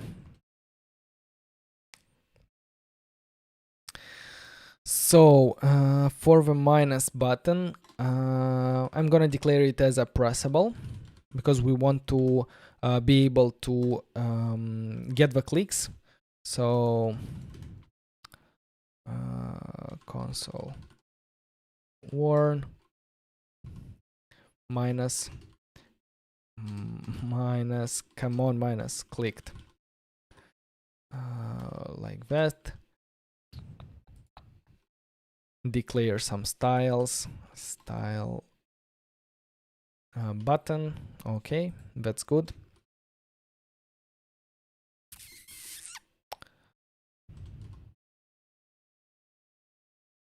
Let's close the pressable, and inside the pressable we're gonna put a text which will display just the text minus. Okay. Yeah, that's good. Our value will be displayed in a text. Yeah, let's display it now as, I don't know, 0, and this is the value. And for the plus sign, I'm gonna just copy paste the pressable for our minus sign, and I'm gonna paste it here because it's gonna look the same. So let's now import the pressable from React Native. Pressable. All right. So yeah, if we look here, we see something happening there. We see like adults, ages 13 above, minus 0, and it's again minus, but it needs to be plus. And we can say that plus was clicked. Now we need to style everything to look as we need. So let's start with what? With the text adults, so style. For this component, I think that I'm gonna cheat and I'm gonna write some styles inline because we have a lot of small buttons, so small components, and it's gonna be harder for me to move from file to file. However, name this and move them to a separate file, or we will do that at the end. So our adults will have what it will have font weight bold to display them with bold, font weight bold, save. All right, ages, style, color. The color will be a light gray.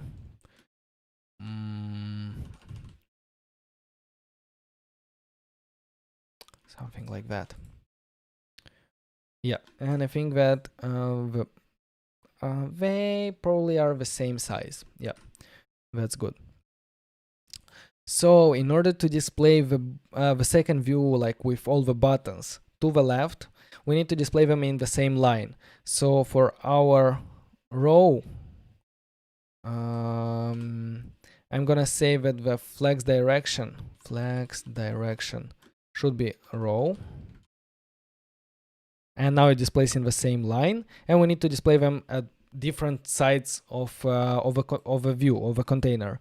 So we need to put space between them. So justify content space between. Save. And they are on two sides of a screen. I'm gonna close that to have more space. That's what happens when you start typing styles inside your index. For our view, I'm gonna put some probably padding to have it 20.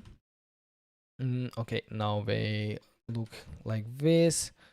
And also we need some lines between them. So we're gonna do the same as we did before with margin, with borders. So let's do it with border bottom with 1. Good. And border color will be also some gray.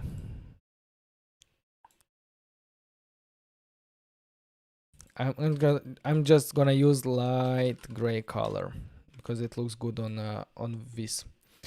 And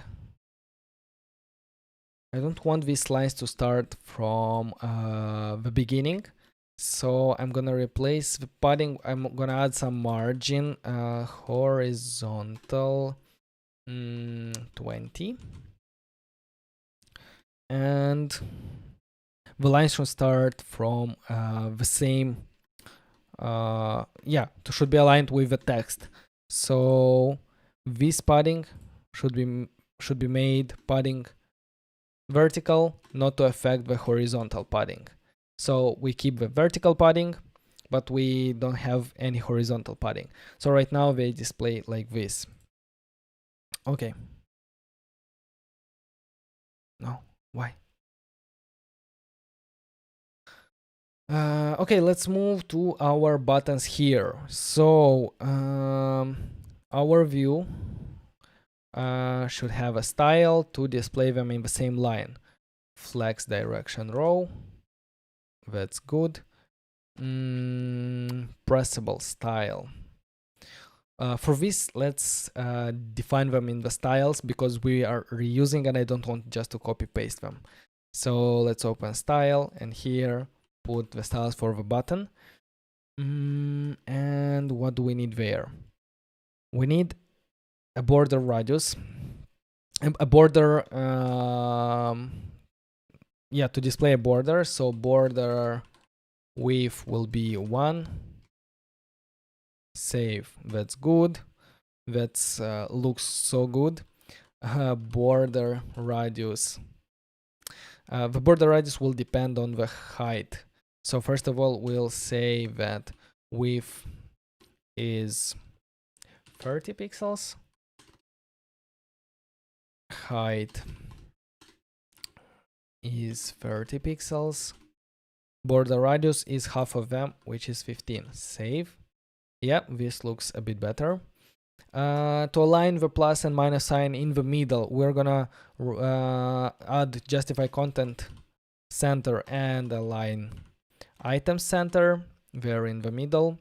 To make the border not that light gray border color. No, it's should be a bit darker. So I'm gonna take something like that.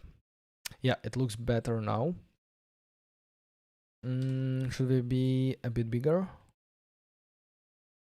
No, I think that they are good. Yeah.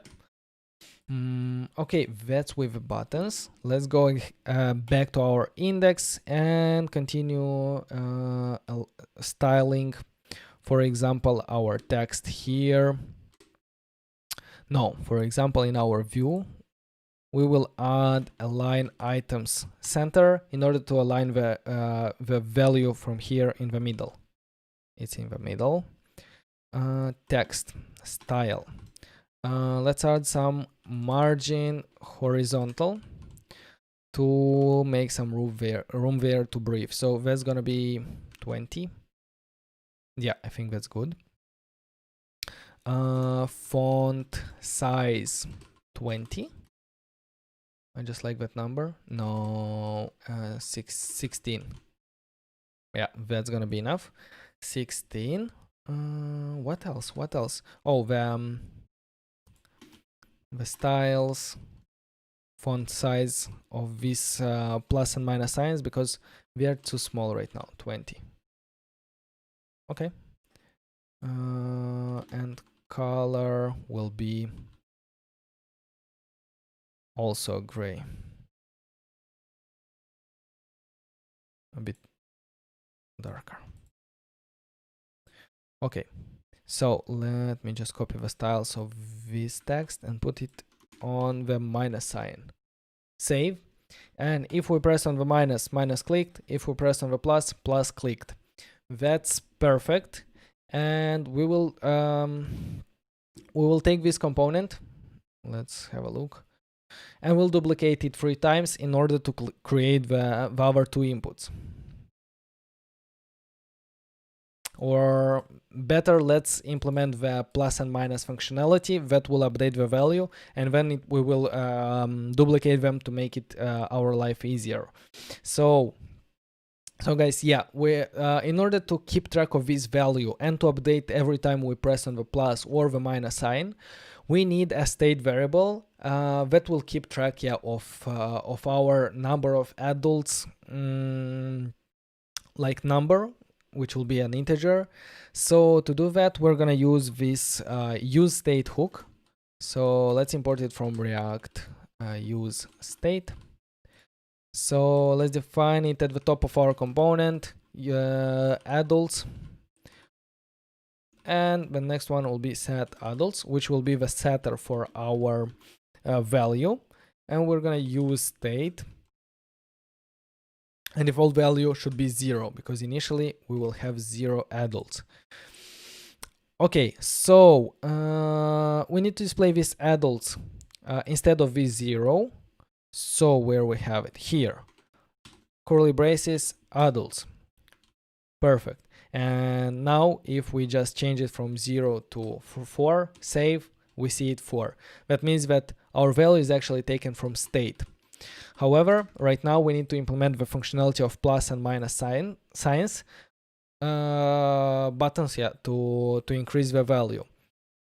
So in our on press, for the minus sign, for the minus button, we will call the set adults, because we want to change the number of adults to the current number of adults minus 1. So the same thing we are going to do with the plus sign. We're going to set the adults to the current number of adults plus 1. So let's do plus, we see it increase. We do minus, we see it decreases. However, we can go into the negative. So I'm gonna do it like this. So we set adults to let's do math.max. So we will take the maximum value between 0 and adults minus 1. So if this value goes below 0, we will keep it to 0. So let's save. Let's go above and let's go below. And if we press, nothing happens and our value is still kept at 0. Yeah, that's how we can clamp the value not to go below a certain threshold. Okay, as I said, let's delete some comments from here. Titles, row. I'm gonna take some of the styles out of here. So I'm gonna copy this block and call it styles.row. And I'm gonna paste it here. Because we are gonna copy paste some things there, and yeah, this is the row, and the rest things I will leave it as they are. So okay, I'm gonna take this row and duplicate it one time and the second time. So for the second row, let's save, and it shows the same adults. Next one is children, and the third one is infants. So we need 2 more state variables. Let's duplicate and say children set children. Here infant set infant. All right, so we have 3 state variables. We have our first row. I'm gonna collapse it. So the second row should say children, and ages 2 to 12. Ages 2 to 12.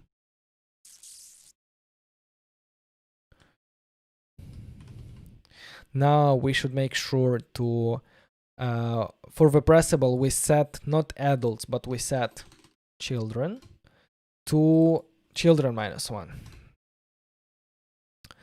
Our value will not be adults but children, and here also set children to children plus 1. Okay, I'm gonna collapse this row, and for the last one, which is infants, under 2.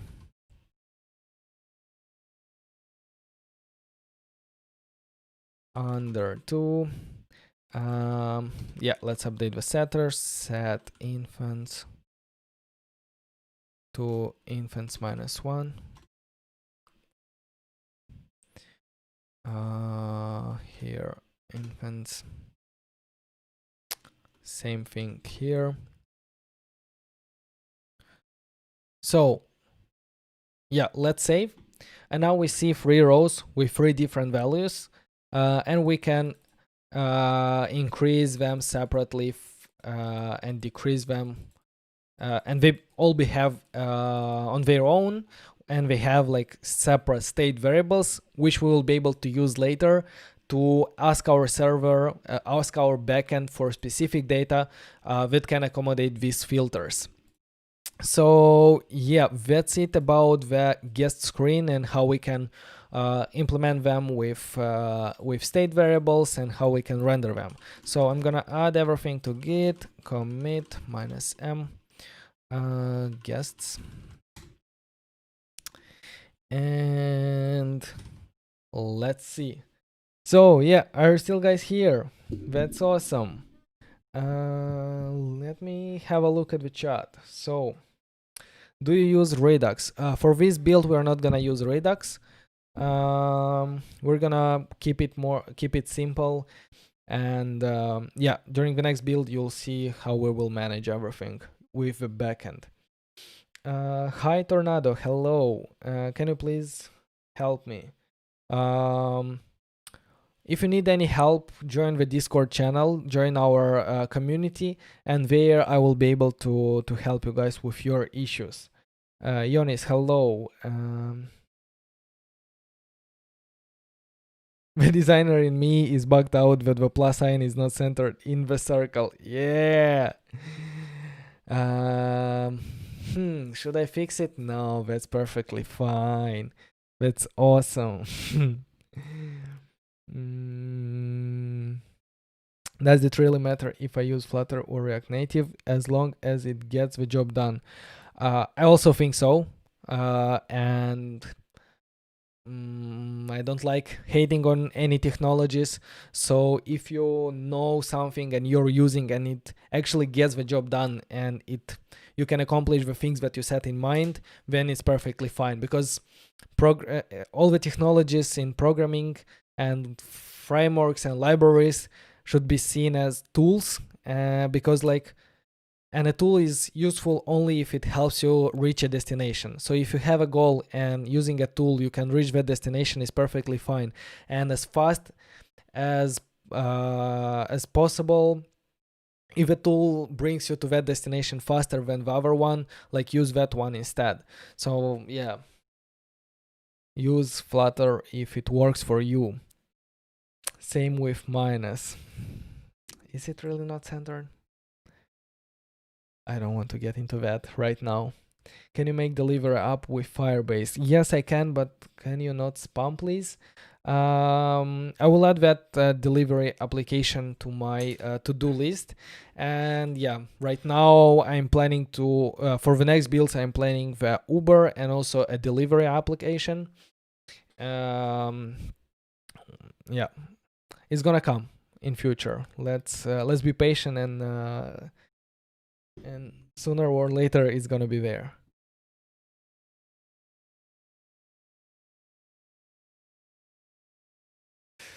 All right, guys. So what is our next step? Our next step is guest page state. We already implemented that. So the next thing, which is pretty interesting and a bit challenging, is our navigation. So yeah, we need navigation in mostly like 99% of application, and unless you have only one screen in your application, then you need this kind of a library that will handle all the navigation between screens. Because right now, the way we navigated between screens was just by commenting out a screen in our application. So if we want to display our home screen, we will comment it out and we see it here. But we want to go to a different screen when we press on this button, and so on. So for that, we need a separate library that will manage the navigation and will help us set up everything. We're gonna use React Navigation, and let me open it. React Navigation, not without stack. We're gonna use React Navigation stack as well, but yeah, we're gonna start with React Navigation. We're gonna use the version 5, which is the latest. So here is the documentation. They have a pretty solid documentation, and you can follow along their documentation and install everything. If you have any problems, or if I'm not covering some of the feature that you are interested into, then yeah, you can find them here. But in our case, we're gonna follow the installation guide.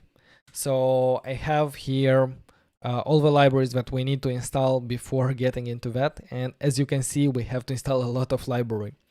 So we will start with installing React Navigation library. And let me just run the command. And then we can, here we will install React Navigation Native, which is the native library for the navigation.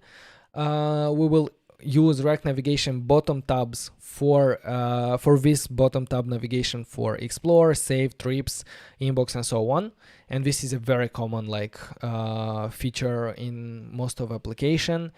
And also we're gonna install React Navigation Stack, and a Stack Navigator works as a stack. So you push a new screen on top of everything else, and when you go to another one, you push it on top, and if you press back, it just pops it, and you are left with a previous screen that you were on.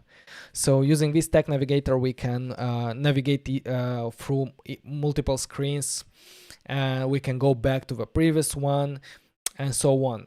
So let me see if it installed. Yeah, it installed.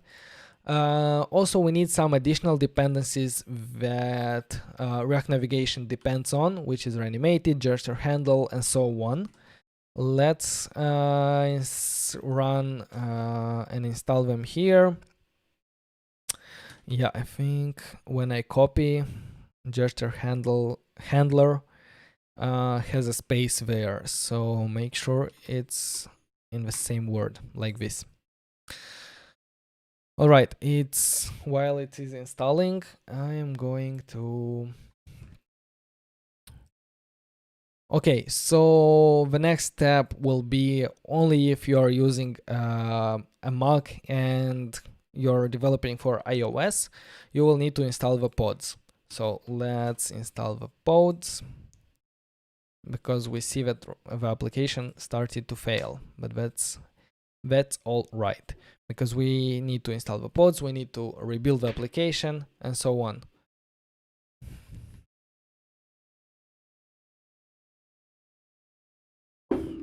Okay, pods has been installed.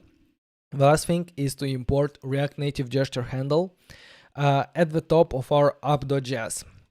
So our root file, which is app.js, at the top we need to import React Native gesture handler.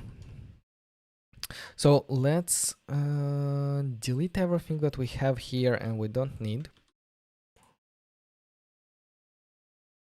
All right, so I will run the application again on the device, because we installed new libraries and they are not yet there. So we need to rerun to rebuild the project in order to include them.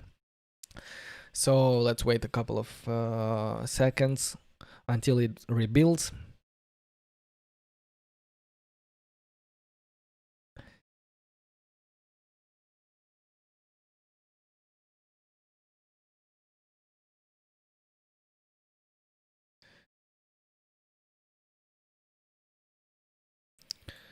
Come on, let's do it.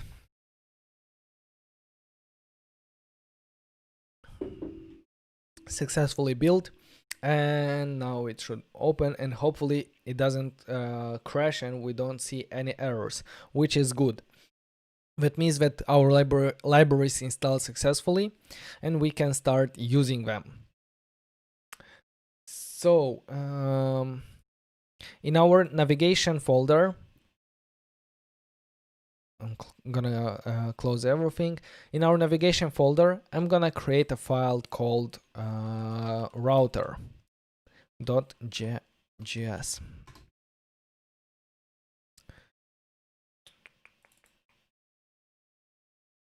So let's define it as a functional component. We'll not need the view, the text. We will need the React, of course. Here, the component will be called router. Let's import the stack navigator. Let's import the function create stack navigator from React navigation stack. And using that function, we will be able to create a stack navigator component. So let's define it here, const stack will be equal to create stack navigator, as simple as that. Also, we need to import the navigation container and navigation container from React Navigation Native, because all our application and all our routes should be inside a navigation container, which will handle like all the logic of a navigation. So instead of this view, we can put this navigation container, and inside it we will have all the routes that we have. So our first route will be our root router, which will be a stack navigator, stack.navigator. And inside this navigator, we will have a stack.screen. So stack.screen, stack.screen.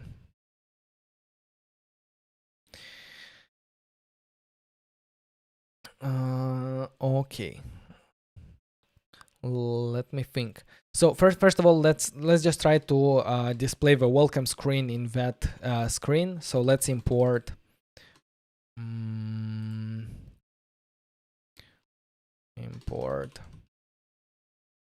maybe not welcome, but I don't know, destination search from screens. So the name of our screen will be search or even search better destination search. And the component that we want to render for this screen will be the screen that we imported. So destination screen.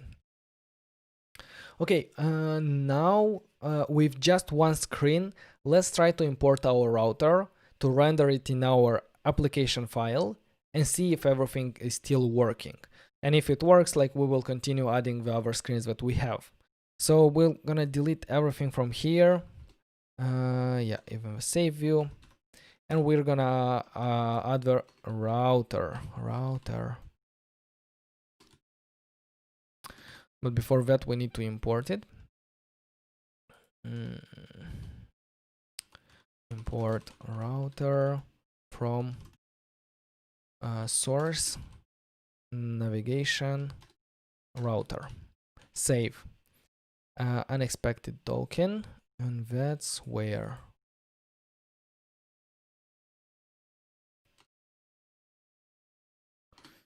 In router.js. Probably I forgot to export it. Yeah, I forgot to export router. Save. Refreshing. Let's hope that it will work.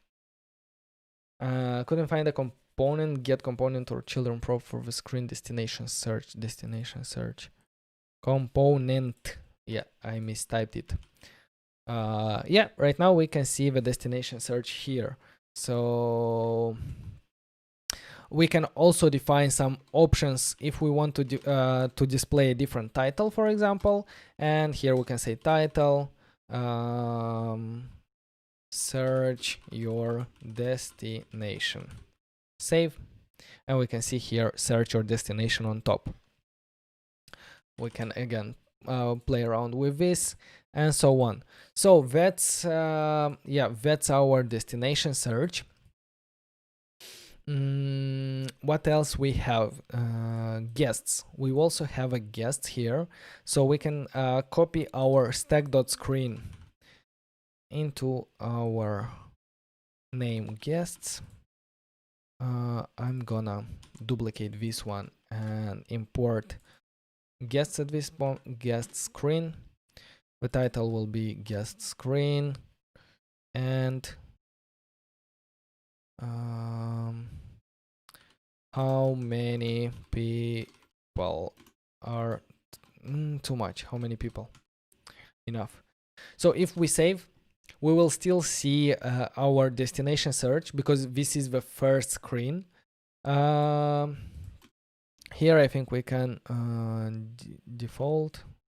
No, it doesn't matter. So let me just check if we render it correctly. Yeah, we see how many people. So that means that we render correctly our screen there. Okay, that's our destination search. That's our guests. Our home will be in a different component. I'm gonna show you in a bit. So, and search results. So yeah, these are the next two components. And the thing is that the next two components, if we look, where is it? Yeah, if we look at this page, we see that the home screen is part of our bottom tab navigator and is part of the explore tab. So that's why we need to put it inside that home tab navigator, and the same thing with the search result page, we need to put it there. And to do that, we are gonna create the bottom tab navigator here as home tab navigator.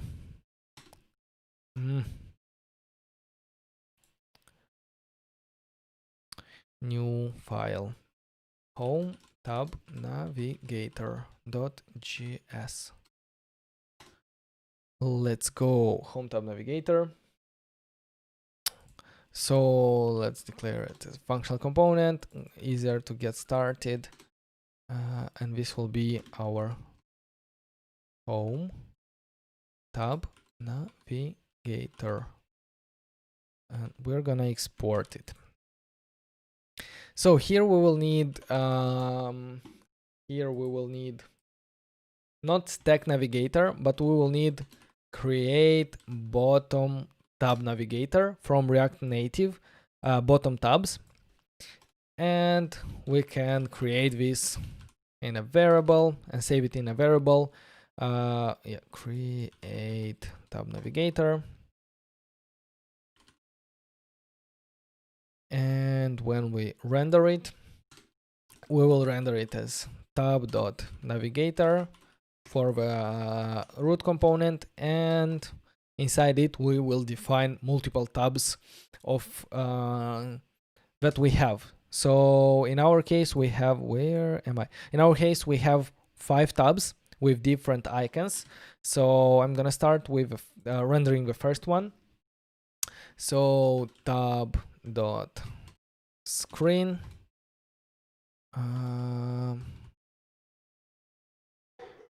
The first screen name is called Explore, so that's how I'm gonna call it. Explore. And the component will be right now we're gonna put it just the welcome component, welcome screen, but we need something different there. Welcome screen, let's import it. Import welcome screen, welcome screen from screens dot home, right? Oh, we can even call it home screen. Yeah, and then we came up with a good name.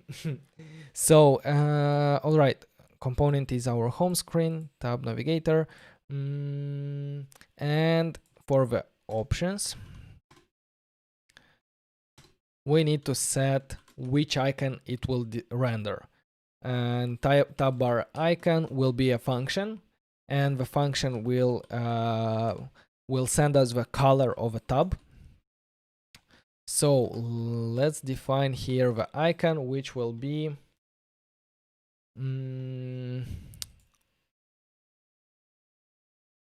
which we can find in our icons document from the dummy data that you can find on Drive.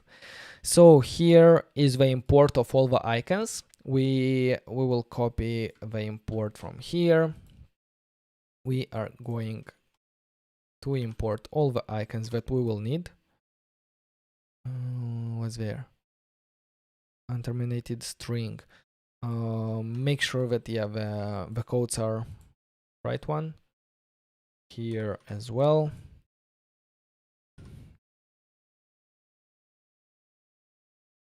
Like that. And then we can use, for example, for the search, we're gonna use this this icon, Fontisto name search. Change the code size and color, so we don't need the brackets. Let's save.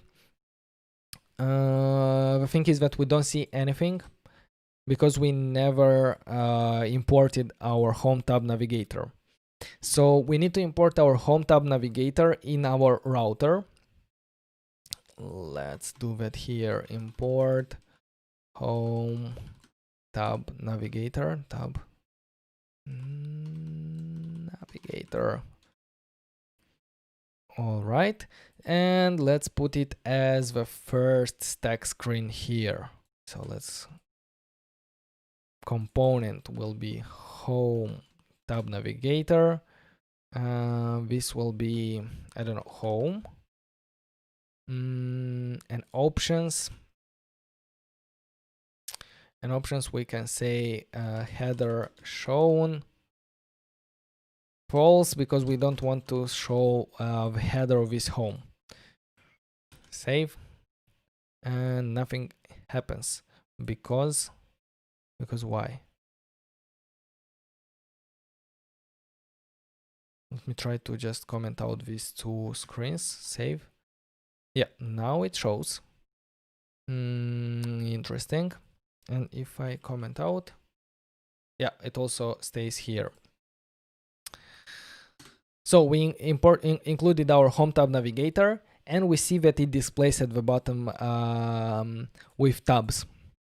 We need to send a different color to these tabs, because if we look in our presentation, yeah, it's a red color, and we can do that by giving some options to our tab navigator, to tab bar options, and active tint color will be the color F1 5454. Save. And now we can see it with this active tint color. So guys, I'm gonna like that. What are you complaining about? Fix current file. I'm gonna copy paste the Explorer screen and duplicate it for other tabs, for other 4 tabs that we have. So let's just duplicate it. 1, 2, 3, 4. And let's put different icons for each tab. So the next one is heart, and this is our saved. For the component, we still will leave a home screen, because we don't have other screens developed. And for this one, we will paste the font awesome heart icon. The next one is font awesome 5 Airbnb. So this is what's that name? Airbnb, I don't know what that page is displaying. So font awesome 5 Airbnb. The next one is fever message square. Just gonna copy this name The name will be messages. Beaver message square, and the last one will be Evil icons user profile. No, Evil icons, and the name will be user. Let's try to save. And at the bottom, oh, you cannot see all the tabs, but now you should be able to see them. Yeah. Now we can see at the bottom different tabs, and we can move from one to another, and we can see that the active tab is displayed with a different color, so we can see like on which page we are. However, we are displaying the same page because we didn't develop ours yet. So that's our home, that's our bottom tab navigator, and how we can display this tab navigator with different screens. Okay, so let me do something real quick, and for this button I would like to move it just a bit lower. So that's in that's in probably home, styles, button, search button, top, not 20 but 50, 40. 50 will be just perfect. So yeah, this is our button here. Okay, so now we need to implement navigating from one screen to another. And to do that, whenever we press on this button, we need to redirect the user to our, where is it? To our destination search, because that's where he will search for his next destination. If we look in our navigation in the router, we have the destination search in our root router. So we need just to navigate to this name, to the destination search name. So let's go in our home component, index, and here instead of search button clicked, we need to navigate. In order to navigate, we need to import the use navigation hook, navigation from React Navigation Native. We import this hook in order to be able to get access to the navigation object. So we're gonna assign it here, const navigation equal to use navigation. And now when we have this navigation object, we can actually navigate to a different screen. And we do that by calling navigation.navigate to destination search. Let's save. And let's press on this button, and we are on a new page. We see here even the back button to go to the home screen. And that's how we can go from one screen to another. As simple as that. We import use navigation hook from React Native Navigation. We define our navigation and we take it using this hook use navigation, and then we call navigation navigate and give it the name of a screen that we want to navigate to. So once we are here, whenever we press on one destination, we should be redirected to the guest screen. So let's go ahead in our destination search, index, flat list, and instead of this is our flat list that renders all our results. So instead of a view, I'm gonna change it to a pressable, because we want to be able to get the one press. So let's import the pressable from React Native, and also let's import again use navigation from React. Why it doesn't suggest me? From React Navigation Native. We are gonna get the navigation here, use navigation, and in our on press we want to navigate navigation.navigate to our, let's check how it's called in our router, guests. Save. Unicode, where is the Unicode? Here. Save. So yeah, from here we can press on this button, we go on this page. If we press on any search result, we are gonna go to the how many people. We can import how many people, and I forgot to add a button at the bottom to go to the next page, which will display the search results. So let's close all the tabs. In our screen, guests index, view. So where is it? I'm gonna collapse all the rows, not to get confused with them.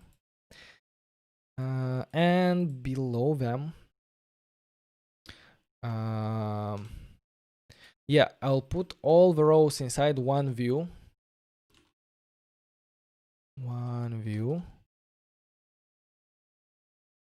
View. Come on. Yeah, let's put them here. And then at the bottom, we will add a view with a pressable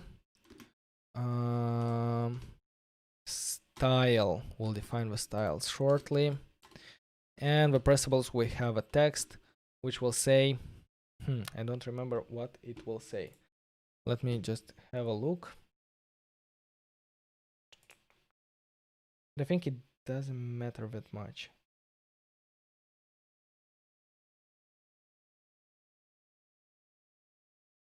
Yeah, it will say search.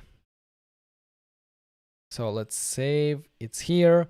For our top view, I will define some styles with justify content space between to show the search on the bottom. Will be there, please. Space between. Save. Why justify content? Oh, and height will be 100%. 100%.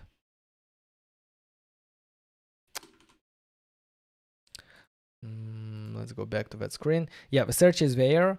I just need to style it a bit. So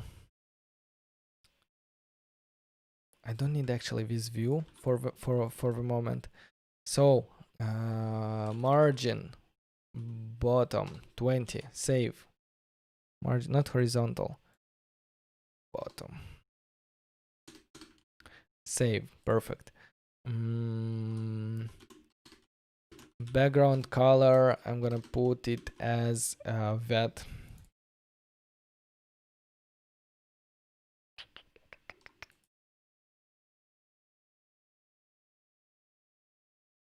Real quick to style a bit this button. So save. Yeah, that's perfect. Align items, center, justify content, center. All right. Height will be 50. Margin horizontal will be 20. And border radius will be 10. For the text, style font size 16, and color will be white, and font weight bold, and probably not 16 but 18. Save. 20. Perfect. So whenever we press that's the design of our pressable.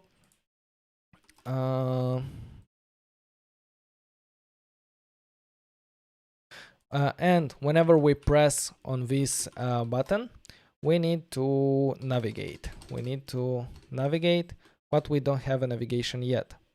So the same way as we did previously, we import use navigation from React Navigation Native. We take the navigation here, use navigation, and we should navigate, but where? I don't know yet. Navigate. We should navigate. The thing is that we don't render our how is it called, search results screen anywhere. The reason is the search result page is also part of the explore page. So the explore page right now, where explore page should not just render one component, but it should render multiple components depending on what page we are. So if we don't have anything, it will display initially this welcome screen. However, if we go through all the search queries, it will display the search result page. So for that reason, we need a separate stack navigation